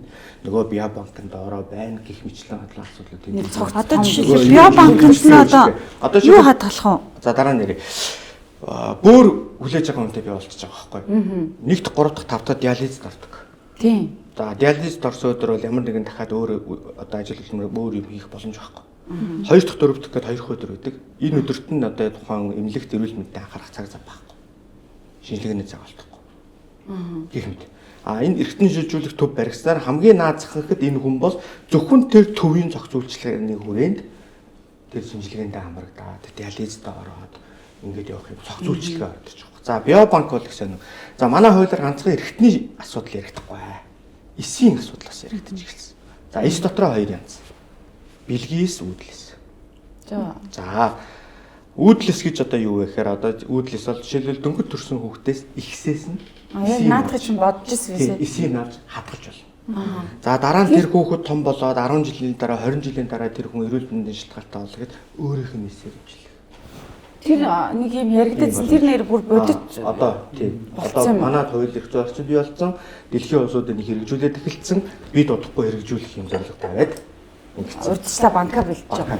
За дараагийн асуудал эс жишээлбэл за шилжүүлэн суулгах бол одоо манай Монголд өнөөдөр бол хэрэгжиж байгаа нь хувийн хвшлийн эмнэлгүүд ч гэсэн өнөөдөр хийж байгаа тийм гэр бүлийн хүмүүс одоо биеиндээ эс шилжүүлэн суулгах байх гэдэг ингээд бэлгийн шилжүүлэн суулгах эдгээр зүйлүүдийг бол нээж гисэн. За өмнө нь бол яадаг байсан гэхээр нэг бэлгийн эсээр одоо нэг төрөлтөнд л ашигладаг байсан бол одоо шинжлэх ухааны хөгжлийг дагаад нэг бэлгийн эсээр 10 хүртэл төрөлтөнд ашиглах юм боломжтой болсон. Нэг гэр бүл. Юу гэсэн үг юм бэ? Одоо жишээлбэл шүү дээ. За би одоо нарийн юм заяа. Одоо ингээд судлаад үзлээ. Нэг эсээс 10. Одоо жишээлбэл за одоо манай хоёр зураглаач эрэгтэй хүн байж заяа. 90 бэлгийн эс заяа. За 25 наснаас хойш дандаа өдөр тутам чанараа алдчихдаг. За жоохон чанарг боллоо. За тэгэхэд одоо жишээлбэл одоо эхнэр нөхөр хоёр байлаа шүү дээ. 25 наснаас өмнө одоо тэр бүл болох төлгөөгүй. гэр бүл болцсон. Биш хүүхдээ болох төлгөөгүй аваад. Төлгөөтэй ч байсан төлгөөгүй ч хийж болно. Гэтэл тэр бэлгийн эсээ хадгалуулчихна. Нөгөө бэлгийсээ. Энэ бэлгийн эсээс эхнэр 10 хүртэлх удаагийн төрөлтийг бий болох боломжтой болчихж байгаа. Нэг эсээс. Ганцхан эсээс. Тийм. За тэгээд нь штэ энэ дээр тэгээд яг хөө тэгж болно л гэж байна. болно. Тэр нэг өгчөж байгаа. Тийм. Одоо жишээлбэл гэр бүл төлөвлөлт байхгүй юм чинь. Одоо жишээлбэл за өнөөдөр энэ жил одоо юу вэ? Энэ чинь морь жил хоёулаа хүүхдэд болсон. За дараагийн жил хүүхд нь хоёулаа 4 жилийн дараа нэг одоо том үтэйгээ нэг ивэл жилтэй хүүхдтэй болыг гэвэл 4 жилийн дараа гэвэл тэрэндээ тааруулаад очиод нэг их суулгаач. Ингээд 4 жилийн зайтай 4 хүүхдтэй болыг хоёулаа төлөвлөлтөй гэж 16 жилийн хугацаанд. тэр банкнд хадгалагдаад байж хаад мөнгө өгөх үү? Төлөвлөгөө яг мэдээд чи Тэр нэг ийм юм санаа. Тэр бол тусдаа журам мормор цогцолдох байх. Тэр эсний алга болчихвол яг таамжлан байна. Алга болохгүй. Чамаар нас муудахгүй. Өөртөө байж хадгалдаг нөгөө яг эзэнтэй хадгалдаг нөгөө тусгай чанар гэж бас байна шүү дээ, тийм ээ. За дараа нөгөө тэгчгийн асуудлыг бол Монгол улс хүлээн зөвшөөрсөн улс байхгүй юу? Одоо бас судлаад үзэхэд дэлхийн улсууд бол тэгчгийг хүлээн зөвшөөрсөн мөртлөө зохицуулсан бие даасан хуультай бол байдаг юм байна. Энд тэнд хуулиндаа шингээгээд өгсөн байдаг. Одоо жишээл манай гэх юм бол ингээд эргэтэн шилжүүлэх хууль нь тэгчгийн асуудал, гэр бүлийн тухай хууль нь тэгчгийн асуудал гэдэг ингээд зүйлүүд ингээд салгаж. Тэн дээр би сая манай хуулийн дээр жишээлбэл яасан бэхээр тэгч ихийг зөвхөн эрүүл мэндийн байгууллагын дүгнэлтээр энэ хүн жирэмслэх боломжгүй, ураг тээх боломжгүй гэдэг нь тогтоогдсон эмэгтэй хүн тэгч ашиглана. Тэрнээс одоо жишээл юу гэдэг нь те таргалахаас сэргийлээд гоо сайхны хагалгаанд орцсон учраас гэдэг байдлаар тэгчийг ашиглахыг бол оролцож байгаа. Тийм тохиолдолтой бараг байдгүй л. За байлгүй яах вэ? Одоо тэгэл Монгол байх уу? Байлгүй байна шүү дээ. Тийм учраас тэг болохгүй гэж байгаа байхгүй. Тэгэхээр нөгөө тэгчхийг бол одоо бид нар зөвшөөрч чинь тэгсээ зөвшөөрөхдөө ийм л үндсэн шалтгаанаар бид нар тэгч. За тэгч их болох хүнийг одоо бас яах вэ? Одоо насны хязгаар тэд нар чинь юу манай хуулиар зохицуулахгүй. Шолоо хууль гэдэг наад чинь байж тээ тусдаа гэр бүлийн хуулинд орно. Жишээлбэл тэгчхийн сэтгэл зүйн асуудал. Яаж анализ хийх вэ? Тэгчих болцоогоо зөвшөөрчөөд хүний эсийг аваад тээж явж байгаа. Төрүүлснийхаа дараа хүүхдээ өгөхгүй юу? Тийм кейсүүд бол зөндөө үед юм л шүү дээ. Тэгэхээр эдгээр зүйлүүд дээр яаж байгаа учраас тэрийг бол манай хууль зохицуулахгүй.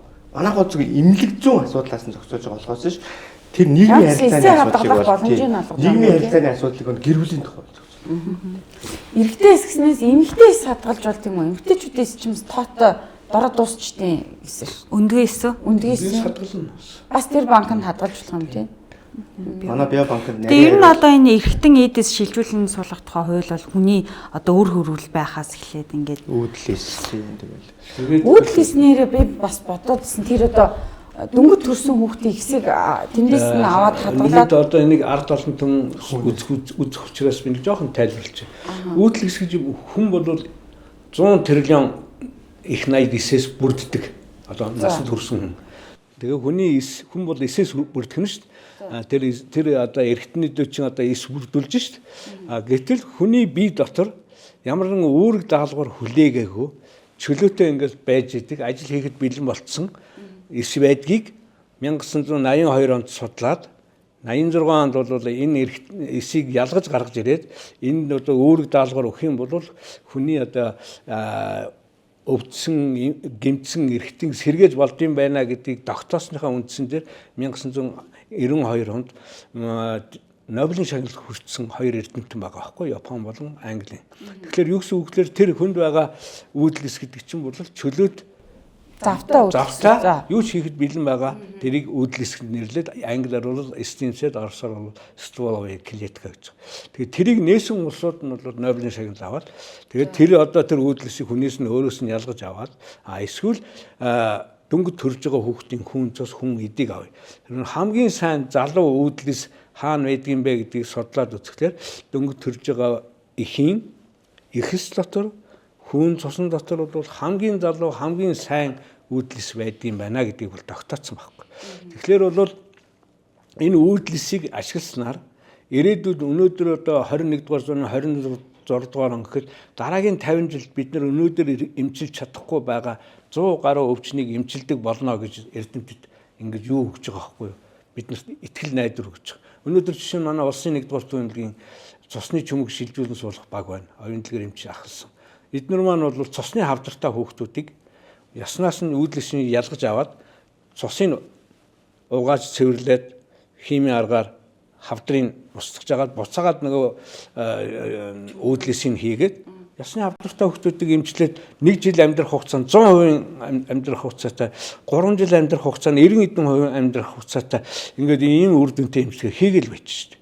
Тэгэхээр бол энэ бол батлагдсан ирээдүйд бол уудлыс бол илүү эмчлэгдэн одоо жишээ нь бол хамгийн сүүлд миний нэг очсон олон улсын хурал дээр Япон болон Израиль улс Америкийн нэгдсэн улс 3 бол уудлысыг 3D програмтай хослуулаад зүрх ургуулж байна. Зүрх ургуулсан зүрх нь ингээд зохилж байна. Саяхан одоо уудлысээс гаргаж авсан зүрхийг шилжүүлэн суулгаад сар гаруй амьдрууллаа. Түүнээс гадна одоо нэгэнт одоо дэлхийд даяар энэ донорын асуудал аягүй проблемтайгаа учраас эрдэмтэд байнгын судалгаа хийгээд тэгээ өнөөдөр гахааны зүрхийг хүн шилжүүлэн суулгах, гахааны бөөрийг хүн шилжүүлэн суулгах эмчилгээний асуудал ярьж байна. Одоо бол эсийн доторх гений асуудал яригдж байгаа.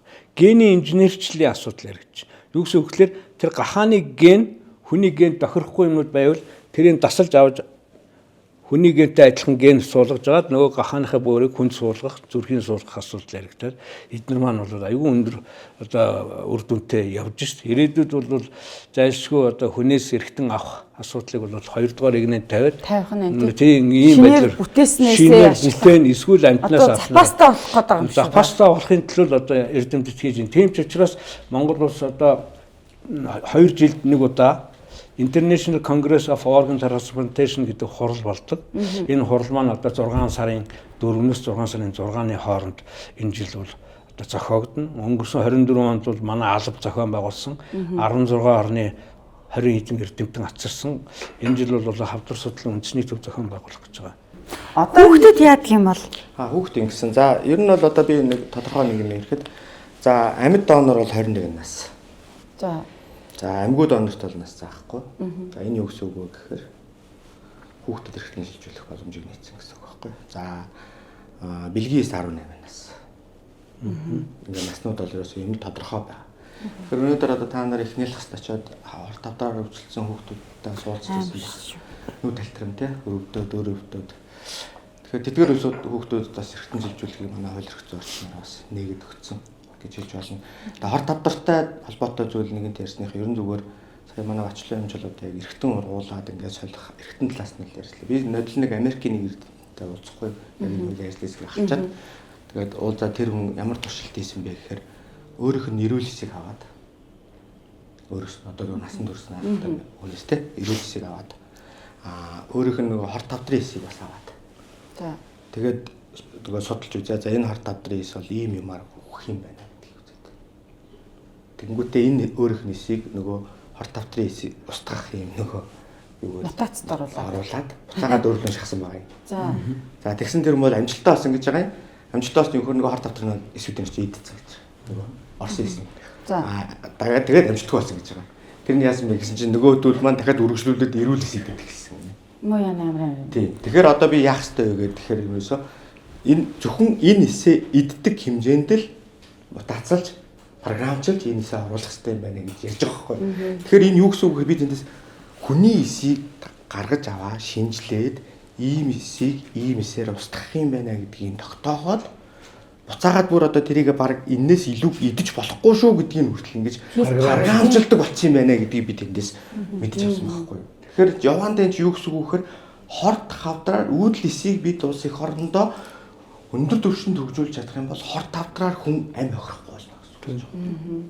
Хорт хавдрыг идгэх гэж шүү. Уустай амар хөгжиж байна тий. Тэгэхээр тэр хүнээс би бүр баяр хүргээд та энэ судалгаагаа бүр заавал дуусгаад ингээд эрүүл мэндийн салбарт нэвтрүүлээрэй гэж хэлээд амжилт хүсээд гарсан байхгүй. Дотроо бүр ингээд амар ихтгэл өрнөмшил зориг аваад би энэ хуулийн ажлыг ахаж байгаа хооронд айгүй олон хүнтэй уулзаж мэрэгжлийн эмчнэр судлаач гадаад дотоодын хүмүүстэй уулзж тэндээс нөгөө мотивац аваад ер нь манай эмчнэр ямар чадвартай байгаа юм гэдгээс ахуулаад ингэж явсан учраас тэгээ би за энэ хууль бол заавал батлагдаж заавал хэрэгжих хэрэгтэй юм байна гэдэг. Юу гэд нэрлэлээ гişүн канцер killing factor гэдэг юм. Үгүй энэ ч бас нэг нэртэй шүү дээ. Тийм би бас нэрээс нэр нь бас яг сайн. Бүр тийм нэртэй. Одоо тэр банк хизээ ажилтнанд ороод хүмүүс хадгалж болох юм. Хувийн хвшилтээр. Тийм хувийн хвшилтээр. Хувийн эмнэлэгт өөжин мэд эмнэлэгт байгаа шүү дээ. Өөжин мэд байна. Тийм үү. RC энэ бол дандаа биеийн хадгалдаг болдог юм байхгүй. Бид нар бол одоо цаашдаа бол эргэтэн эдэр шилжүүлэн суулгах хэмжлэгээ тэр дундаа эргэтэн шилжүүлэн суулгах хэмжлэгээний эдний засгийн тохирооныхоо банкыг одоо энэ бие банкнд хадгалах байхгүй. Одоо өнөөдөр жишээ нь нэг хүн шинжилгээ өгчөөд олон дахин байн шинжилгээ өгөх шаардлагагүй нөгөө авсан юм бид нар хадгалж байгаа л амьгүй донор гарлаа гэж бодоход амьгүй донорын өгөгдөхүүнийг тэр дотор байгаа хүмүүстэйгээ кросс матчинг буюу тохиролцоог нь гаргаад энэ Г гэдэг хүний одоо 3 дугаар бүлгийн тустай хүн байлаа гэж бодвол бүр нь одоо тэнд байгаа В гэдэг хүний одоо хамгийн сайн тохирч байгаа эргэтэн болж байна гэдгийг ингээл сонгох ирээдүйн асуудал хүнээс шалтгааллахгүй ямар нэгэн арын халахгүйгээр нөгөө амьгүй донорхоо эргэтнийг хойрлох үйл ажиллагаанд явагдах байна. Тэр хүмүүс зарим хүмүүс чинь энэ хиймэл оюун ухааны асуудал хүмүүс төдийлэн сайн бас ойлгодгүй юм болов уу гэж утсан шүү дээ. Би одоо жишээлбэл ингээд эргэтэн шилжүүлэн суулгах одоо ингээд очор дараалал минийх ингээд байхад миний бүр хойно байсан хүн дээшээгээ гараад ингээд солиулчлаа шиг тийм үү ингээд нэг эднийсийн тохироо гэдэг хамгийн аюултай тэр чинь хамгийн чухал юм чинь тэр байхгүй. Тэр бол ямар ч арын хаалт байхгүй шүү. Ердөөс одоо жишээлбэл наач ингээд хиймэл оюун. Жишээлбэл нэг амьгүй донор гараад ирлээ.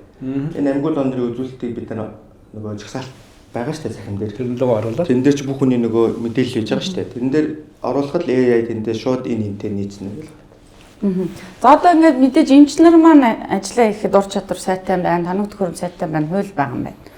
Тэгээ энэ амьгүй донорууд чинь донор болохгүй тохиолдлууд байгаа шүү дээ, тий? Амьгүй донор хичнээн гарч байгаа ч гэсэн. Тэр энийг сурталчлах, ойлгуулах, мэдээлэл өгөх ажлыг хэн хийх вэ? Энэ дээр хуулийн дээр одоо тодорхой субъектыг зааж өгөө юу?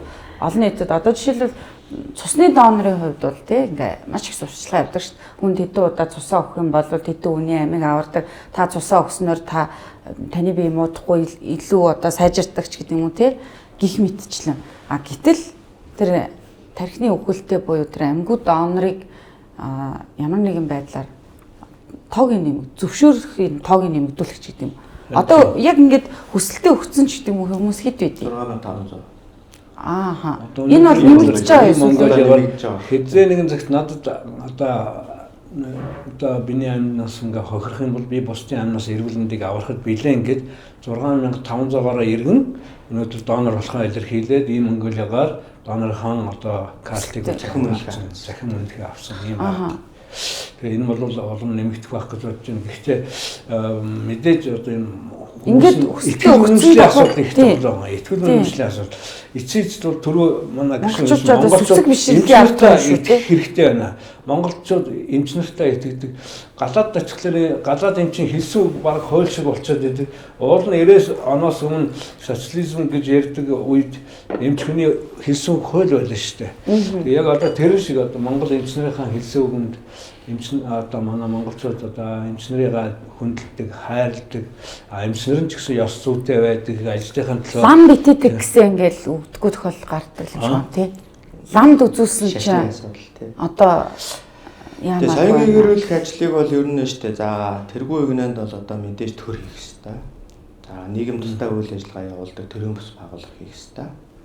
За энээс үүдэж өнөөдөр Монгол улсын иргэн өөрөө соёлын гэрүүлэгч байх хэрэгтэй гэж байгаа байхгүй. Төрлийн төвшин дөрж тэр одоо нэг юм энэ дээр төсөө хөрөнгө одоо лам бизнес би бүр яг чихээрээ сонсчихсан байхгүй манай одоо садангийн хүн хаалгаанд ороод ингээл үүдэнд ингээл хүлээж байгаа шүү дээ.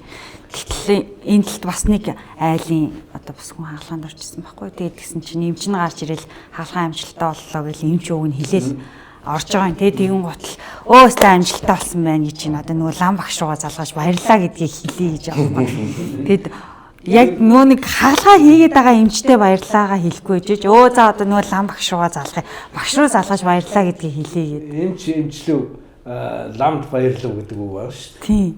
Ганцхан одоо нэг хүмүүсийн нөө итгэж харин энэс болоод энэ итгэлийн асуудал байна. нөгөө 6500 хүн хичнээн амьд донор болоод байгаа ч гэсэндээ тэндээс чинь дахиад боломжтойг шүүрдэж штэ тий. Гэтэл тэр дотор чинь зөвшөөрлөө өгөхгүй байгаа дахиад хувийг багасгаад хүлээлтийг дахиад зузаан болгоод байгаа. Тэгэхээр энэ дээр сурталчилгаад одоо тэр хүмүүсийн одоо энэ бас өөрчлөх энэ ажил үнэхээр дутагдaltaй. Өөрчлөх юм бол дэлхийн улс орнд бүх улс орнууд одоо ингээд яг нэг хэлэхэд хаасайг бол энэ амьд донорын асуудал бол дандаа дефицит буюу хомсдолтой байгаад байгаа. Аль ч улс орнд. Гэхдээ одоо Есүс тэгжилээ гэдгүүл вэ л үү те. Одоо тий манай христийн лам одоо юу гэдэг багш маань пастор маань манай шашинд биш үү? Манай шашинд буйны дээд буян өглөгийн дээд өглөг хүнд амьдрал бэлгэлэх гэдэг. Уг нь бол байгаа. Энэ манай шашны номд энэ эргэтнээ өгдөг асуудал ямар сөргөн байхгүй. Тэр үйл манай бурхны шашны номд домог байдаг. Тэр домгон дээр өгдөг гэхээр бурхан багш бол өөрийнхөө шавьд нөгөө шав нь мэлмий байхгүй. Тэнгуут өөрийнхөө мэлмийг аваад чи миний нэг нүдээр энэ ертөнцийг харжээ гэж мэлмигээ өгчээсэн ийм домогон дөр хүртэл байдаг байхгүй. Энийг бол би чойж амцгоотой уулзж явах бол чойж амцгоо бол энэ эргэтэн шилжүүлэн суулгах хэмжлэгээ бол манай энэ шашны номд ямар ч сөрөг юм байхгүй гэдгийг бол нэмж. Тэгээд ард түмэн яагаад тэгээд тэрэн дээр одоо буруу ойлгоод байдаг. Тэр бол нэг жижигхэн ийм тэглэр байгаа. Энэ тэглэр ингээд тавигдаад утгагүй монголчууд бол оюун санааны өндөр потенциалтай улсууд дэлхийн хаач явсан оюун ухаанаараа хинтж бид нар бол илүү гар нөхөс дуцдаггүй. Өчүүх юм жоох юмыг бол ойлгоход биднэрт бол жоохон энэ тэглэр байгаа. Энэ тэглэрийг ингээл гарчхад энэ эргэтэн шилжүүлэн суулгах хэмжлэгээ амьгур оноос хийгддэг асуудал бол тэртээ зэрэг дэлхий дээр хөгжиж 60 хэдэн жил болсон юмыг бид нар яагаад хүлээж авч болохгүй гэж. Тэгээ ер нь одоо нөгөө нэг энэ эргэтэн эдэс шилжүүлэн суулгахын донорын асуудал бол яхаарахгүй хүний хүл амьдралын чанартай юм холбоотой асуудал болохоор энийг бас ингээл нэг юм сурталчлал ингээрээ гэдэг ханаас нэг юм нарийн төвхтэй байх. Их нарийн эмзэг асуудал ах. Маш эмзэг. Тэр бол гэр бүл өөрсдөө шийдэх ёстой учраас гэр бүлээс заавал зөвшөөрөл авна, хов хүнээс өөрсдөө зөвшөөрөл авна. Тэр хүний итгэл үнэмшил, тэр хүн бусдын сайн сайхны төлөө би одоо нэг буянтай ажил хий. Одоо манай дашбалургаа ингэж хэлсэн шүү дээ. Монголчуудаа бид нар амьд дээрээ бие биенээ хайрлаа гэж хэлсэн. Энэ бол агуу сайхан үг. Гэхдээ одоо бол би дээр нэмээд юу гэж хэлмээр юм гэхлээр бурхан болоод явж байгаа ч гэсэн бусдаагаа бие биенийгээ хайрлах болох юм байна шүү. Та нар нэгэн тал одоо хорвоогийн мөнх усыг үзүүлээд явж байгаа болбол эрүүл сайн эрхтнээ бусдын амнаас эрүүл мэндийг аврахад өгөхөд яагаад болохгүй юм бэ? Бурханы оронд явахдаа буян хийгээл явж яана л гэсэн үг шүү дээ.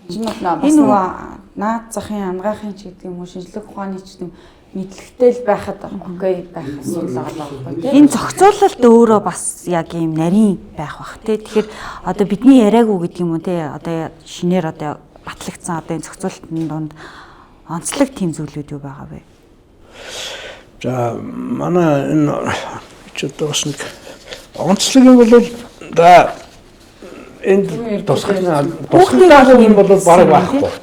Одоо гол нь манайх энэ саяны энэ хууль батлагдаад ихснэр бол 14-5 цоо шин асуудал байгаа. Тэр дотор бол одоо манай энэ эрхтэн эдис шилжүүлэн суулгах үйл ажиллагааг төрийн хэмжээнд зохицуулж авч явдаг, үйл ажиллагааг нь дэмждэг, хяндаг, үр дүнгийн тооцдог энэ байгууллагыг бол статусын нэг шат ахиулаад тусгай нөгөө юулээ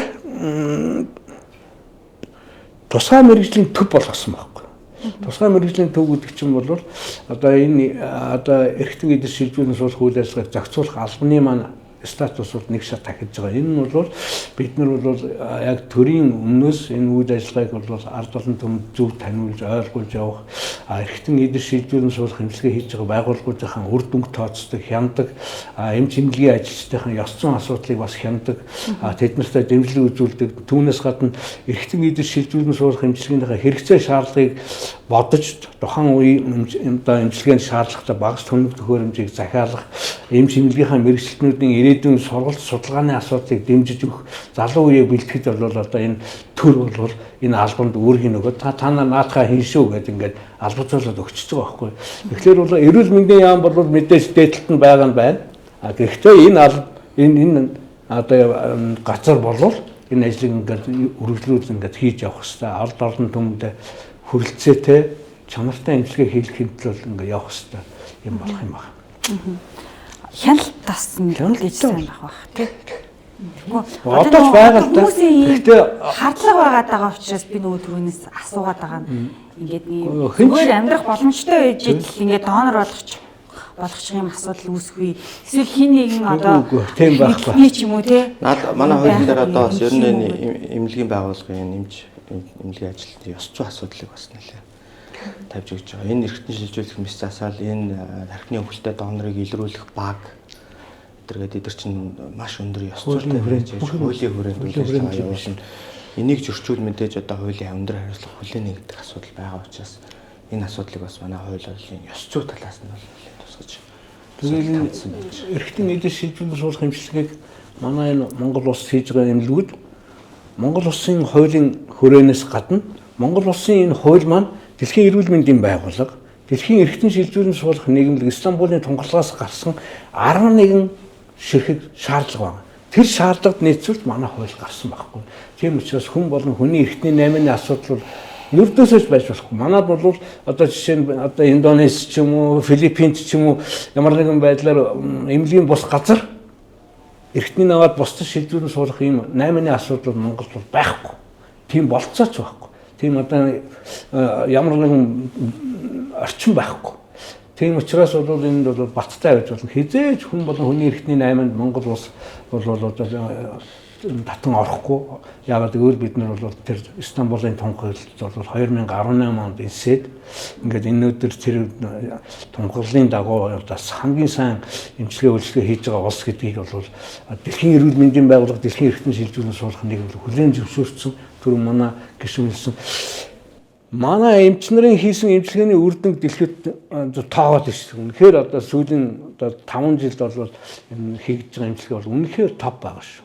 Тэгэхээр одоо ер нь бол мэдээж бид одоо хууль эрх зүйн хүрээнд сайжруулчлаа. Эмч нарын чадвар ингээд мундаг байна гэдэг чинь эмийн чанарын хувьд ч гэсэн ингээ ярихад одоо ингээд Монголд ингээ эмчлэгдэхгүй байна гэж ингээл байж яснаа зүгээр Солонгост очсноо антибиотикийнхаа ингээл өөрчлөхөд л зүгээр байгаа хгүй. Тэгэхээр Монголд эмчилгээ сайн байсан. Гэхдээ эмийн чанаргүй байсан учраас эмчлэгдэхгүй ийм тохиолдлууд бас нэлээд олон байна. За одоо манай сүүлийн энэхээр Батчуугар гэдэг эрүүл мэндийн сайд маань их ярьж байгаа шүү дээ. Тэгээ эмийн чанартай холбоотой асуудал дээр маш том сэдв. Энийг одоо хэдүүлээ дахиад ярил бас нэг 2 цаг гэртээ ярих асуудал үүснэ. Нэг Хоёрт бид нар энэ Монголд энэ одоо сорьцоор шинжилгээ хийж байгаа энэ лабораториуд ер нь яг ямар байгаа юм бэ гэдэг асуудлыг яригдсан юм. Энэ төгсөн нэг сорьцоор энэ лаборатори төгсөн энэ лаборатори төгсөн шинжилгээний хариу өөр гарч байгаа тохиолдол бас байгаа. За ерөнхийдөө тэгтээс ганцхан асуудал. Төрөний хууль тусгагдсан бас нэг том асуудал бол амьгүй донорыг илрүүлэх үйл ажиллагааны тогтолцоо бий болгож байгаа. Юу гэсэн үг вэ гэхээр өнөөдөр 21 аймаг Улаанбаатарын 7 аймаг дээр тархины хөлт тодорхойлох баг байгуулагдсан гэж би хэлсэн шүү дээ, тийм. Тэгэхээр бол одоо өнөөдөр бид нар донор болох болцоотой сууж байгаа илрүүлж олж чадахгүй оншийн одоо мэдсэн ч гэсэн ямар нэгэн байдлаар тэр хүнийхээ донор болох тал дээр асуудлууд үүснэ. Тэгэхээр бол одоо жишээнд Архангай аймагт урд шин тархинд цус харавсан хүн ирээд хэвтээд амь нас аврах үйл ажиллагаа явагдаад нис засалд ороод үнэхээр амь насыг авч чадаагүй бол тэр хүний оншийн код нь одоо e-health системд оруулахад тэр програм манай энэ албан дээр ирээд тэр албанаасаа бид нар бол энэ Архангай аймагт урчин тим хүн ирсэн юм байна гэх. Тэгээд эмч нартай нь холбогдоод за наад хүний чинь биеийн байдал яаж байна? Үнэхээр одоо амь нас аврах болцоо байсангүй юу? Үнэхээр болсонгүй. За одоо шинжилгээнүүдийг хаахад боломжийн донор болох болцоотой байна. Гэр бүлтэй нь уулзах болцоо гарах уу гэх. Ингээ яриад энэ амьгүй тархиндаа гэмтэл аваад тархиндаа цус хараад нас орж байгаа хүмүүсийнхаа бид нар донор болох болцоог хайх боломж нь нэмэгдэж байгаа. Тогтолцоо үүсгэж байгаа. Нэгдүгээр. Хоёрдугаар манай энэ хуулийн дээр бид нар эргэтэн эдэр шилжүүлэн суулгах хэмжлэгэнд шинжлэх ухааны технологийн өндөр төвшөнд байгаа эмнэлгийн хэрэгсэл авч хэрэглэнэ гэдэг залтыг оруулсан учраас манай энэ одоо энэ хуулийн хэрэгжүүлэхэд бол зөвхөн анагаахын эргэтэн эдэр шилжүүлэн суулгахтай биш бүх ард олон түмэн маань бол чанартай юм хэрэглэнэ гэдгийг бол ямар нэгэн байдлаар бид нар энүүгээр оруулж байгаа. Дархлааны одоо тэр Архангайд гарсан донор окей зөвшөөрлөө гэхэд Улаанбаатарт хэрэг бол яаж за одоо тэгээд одоо бид нар энэ хурал болох гэж байгааг би түрүүлсэн. Энэ хурлын дагуу бол бид нар өнгөрсөн 24 онд бол Оксфордын сургуулийн 3 профессор ирсэн. Тэр профессорууд бол биднэрт юу үзүүлсэн бэ гэхээр эргэтэн угаадаг, эргэтэн хадгалдаг машинуудыг үзүүлсэн байхгүй юу. Тэгэхээр бол бид нар тэрийг урд нь өөр газарч үзчихсэн нэг Монголд авчирч үзүүлээд воркшоп хийгээд юу гэсэн үг гэхээр өнөөдөр одоо бид нар Архангайд донор гарлаа гэж бодоход машинда тэр цүнхээ хийгээд тэр цүнх нь бол тусгай уусмалтай батарейгаар ажилтдаг 24 цаг ажилтдаг тэрэнд одоо авсан эргэтний судалснуудын тэр машин дотор холбоод тэгээд уусмалаар угаагаад явах юм бол онгоцоор явсан ч тэр машинаар явсан ч тэр эргэтэн маань бол хадгалах горим журмаа алдахгүйгээр хурд ирээд эргэтэн шилжүүлэн суулгах хэмжлэгээ хийхэд чанарын алдагдaltaгүйгээр эргэтэн шилжүүлэн суулгах хэмжлэгээ хийдэг тийм боломжийг агуулдаг organ preservation, organ perfusion машин гэдэг юм гарцсан байгаа. Тэр нь байгаа юм одоо Монгол бол бид нар бол Монгол улс бол тэрийг бол авна гэдэг асуудал дээр бол бид нар эрүүл мэндийнхаа яамд саналаад тавьчихсан байгаа. Тэгээ одоо улсын 1-р төв эмнэлгийн эргэтэн шилжүүлэн суулгах төв ингээд ашиглалтанд ороод ингээд бүх юм цогцоор бол ингээд баг багаар л урагшлаа. Тэр машин хэр үнэтэй яах вэ? Машин гайгүй. Машин нь бол нэг 30-40 мянган доллар байдаг. Хамгийн гол нь тэр ашигладаг уусмал. Уусмал нэг удаагийн уусмал, нэг удаагийн гуурс муурс гэл тэ. Тэд нар нь бол ер нь бол тэр компаниуд нь бол ер нь яадгүй гэхээр машиныг үнгүй өгчдөг байхгүй юу? диализ аппарат шиг. Яагүй. Тэгээд машин авчлаа. Нөгөө шингэнэ аавн, гуурснууд аавн. Тэгээд тэр нь бол ашиглалтын зардлыг бид нар улс төр яам өгөх хэрэгтэй байхгүй. Ингээл бодохоор ингээл яалч чарга байхгүй. Уг нь ингээл эрүүл мэндийн салбар ямар нэгэн байдлаар улс төрчихгүй ч юм уу ингээд нэг юм тусдаа баймаар юм шиг мөртлөө ингээл бүх юм очиод төр дээр очиод ингээд салах ямар ч арга байхгүй шүү дээ. Тэгэхээр одоо энэ 126 гишүүнтэй парламент чи бүгд 2 жил гаруй хугацаанд 3 сая солигдсон шүү дээ. Тэгэхээр эрүүл мэндийн салбарын нэг юм тогтвортой байдал гэдэг юм уу те нэг юм бодлогын хувьд одоо ингээд нэг юм. Ердөөс Монгол улсын хамгийн үнд баялаг бол алт биш, нүүрс биш шүү. Монгол улсын хамгийн үнд баялаг бол оюун ухаантай, боловсралтай, эрүүл монгол хүн шүү. Энийг л бодох хэрэгтэй. Монгол хүн байж улс хөгжинэ. Тэгэхгүй нэг нүүрс ухаал ингээд одоо хөгжих байсан бол 30 жил боллоо хөгжмөр л шүү дээ. Тэгэхээр бол хүнээ харах үзэх хэрэгтэй, хүнээ хөгжүүлэх хэрэгтэй, хүнийхээ эрүүл мэндэнд илүү их анхаарал тавих хэрэгтэй л гэж би бодож байна. Манайс ч одоо нүүрсээ сайн тэрвэрлэе л гэдэг ааш тий. Нүүрсний экспорт сайн байгаа. Нүүрс маань чухал байна. Одоо автаа эдийн засгийн эргэлтэнд оруулах л гэдэг. Нэг өндөр байгаа. Хулгай ихгүй бол экспортлж байгаа. Нүүрсээ экспортлж байгаа. Өмнө байгаагүйгээр л одоо их хэмжээгээр өндөр үнээр явуулж байгаа юм.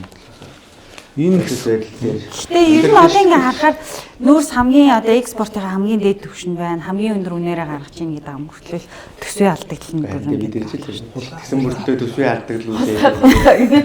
Хин бодгоолоод байна энэ чи. Төсвийн алдагдлуудээ иргэдийн Хин бодгоо гэдэг юм да. бүгдээр л яриад л ит шүү дээ. Яриад л ид. Сагвар чи яриад байгаа юм шүү. Хин хийгээд байгаа юм болоо. За. Сайхан ярилцлага боллоо. За ерөн дэхт яг нэг халт суралц төрчснийх нэг масууч. Бидэд ч одоо хотын даргагүй болоод бас хит онцлоо. Тэгээд шинэ хотын дарга маань хэн байх вэ гэж таавар яриад бүгдээрээ хүлээж байна. Тэгэхээр танаа нам дээр энэ асуудал яаж яригдэж байна? Та сая энэ Нямбатар даргаыг өгцөрсөн энэ процесс дээр бас хувь гишүүний хувьд ямар дүгнэлттэй вэ? Ер нь бол энэ улс төрчил дуусахгүй шүү танаа намын. харин Би бол өмнө байр суурь илэрхийлсэн. За Нямбатар бол сайн ажилласан гэдэг. Мэдээж үнд алдаа дутагдал байгаа. Төгс хүн гэж хаанч байхгүй, өндөг шиг өвгөө асуудал гэж хаанч байхгүй.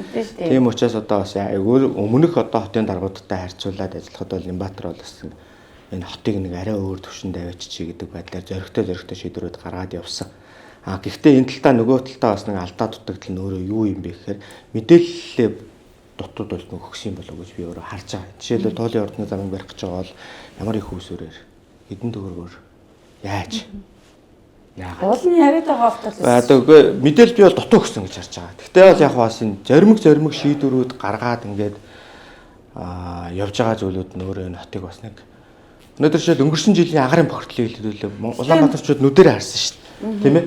Агарын бохирдол хэдэн буурж Хальтрага яаж байхгүй басна хот гэдэг чинь ерөөсөө аж ахуй ажил шүү дээ. Цэвэр аж ахуй ажил шүү дээ. Тэнд мэдээж аж ахуй ажлыг хийхэд заавал төсөн мөнгө хэрэгтэй шүү дээ.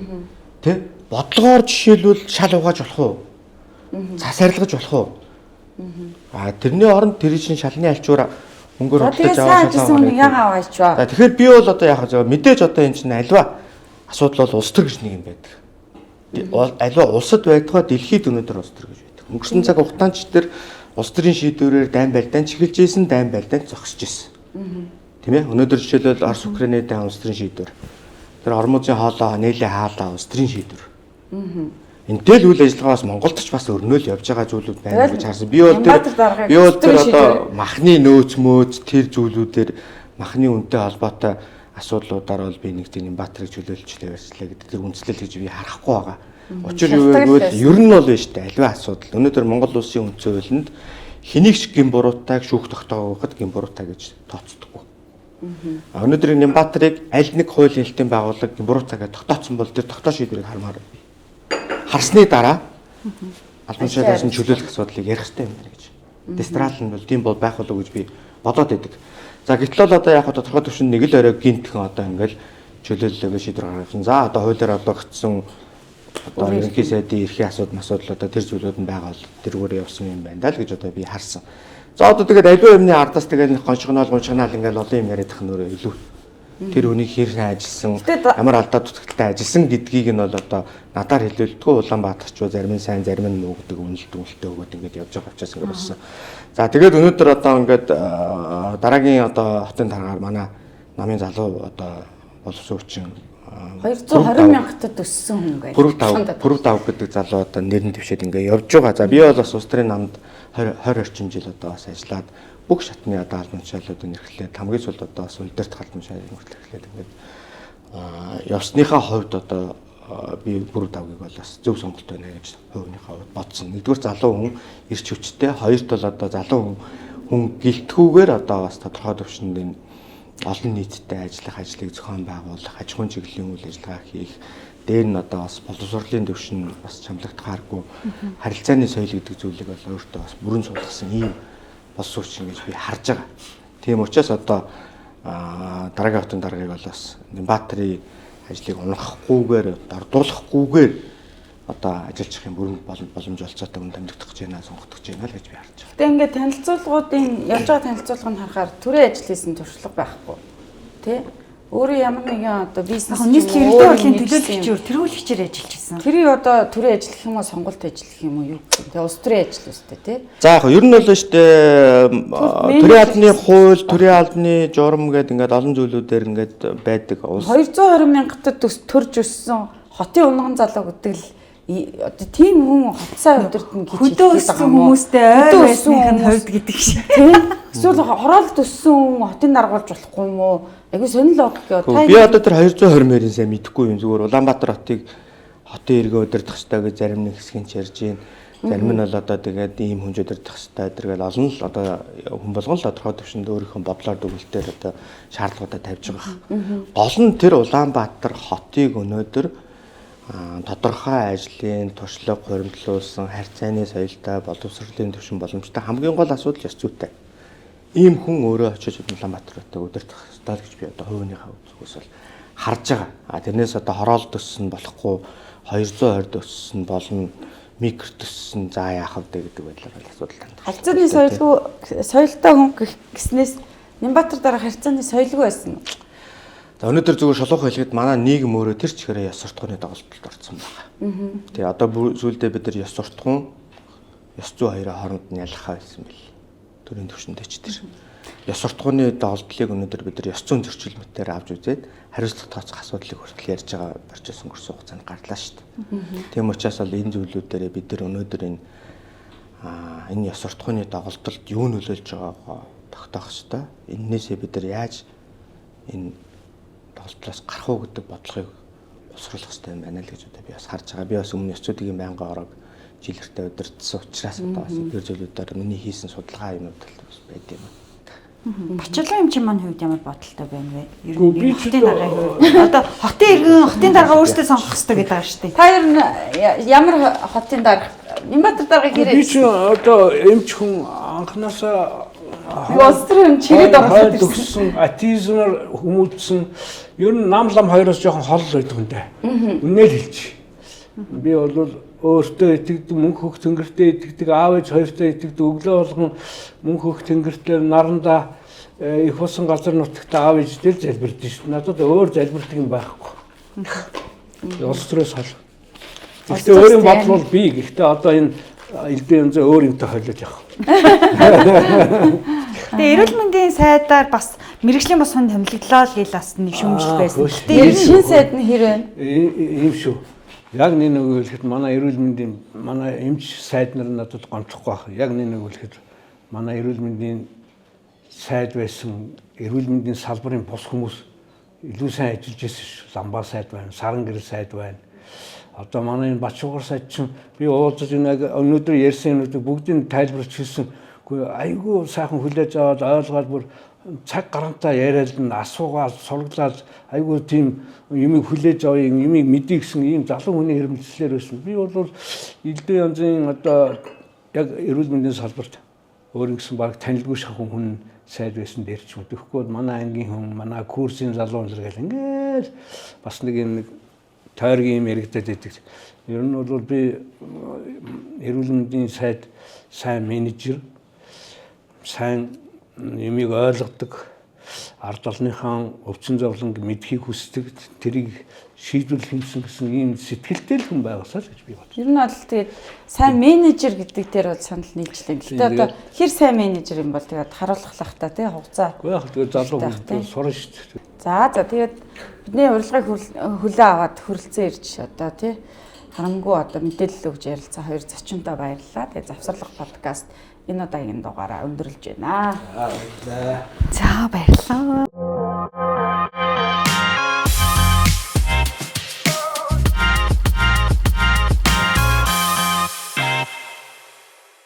Гэхдээ би намлам хоёрыг хоёуланг хүндэлт юм аа. Манай ээж тэгдэг. Чигтэй тэгж ярьж. За баярлалаа. Бичлэг дууссан наатаа хэлээд явах. Жог гомдох гэдэг юм уу яах вэ? Тэ?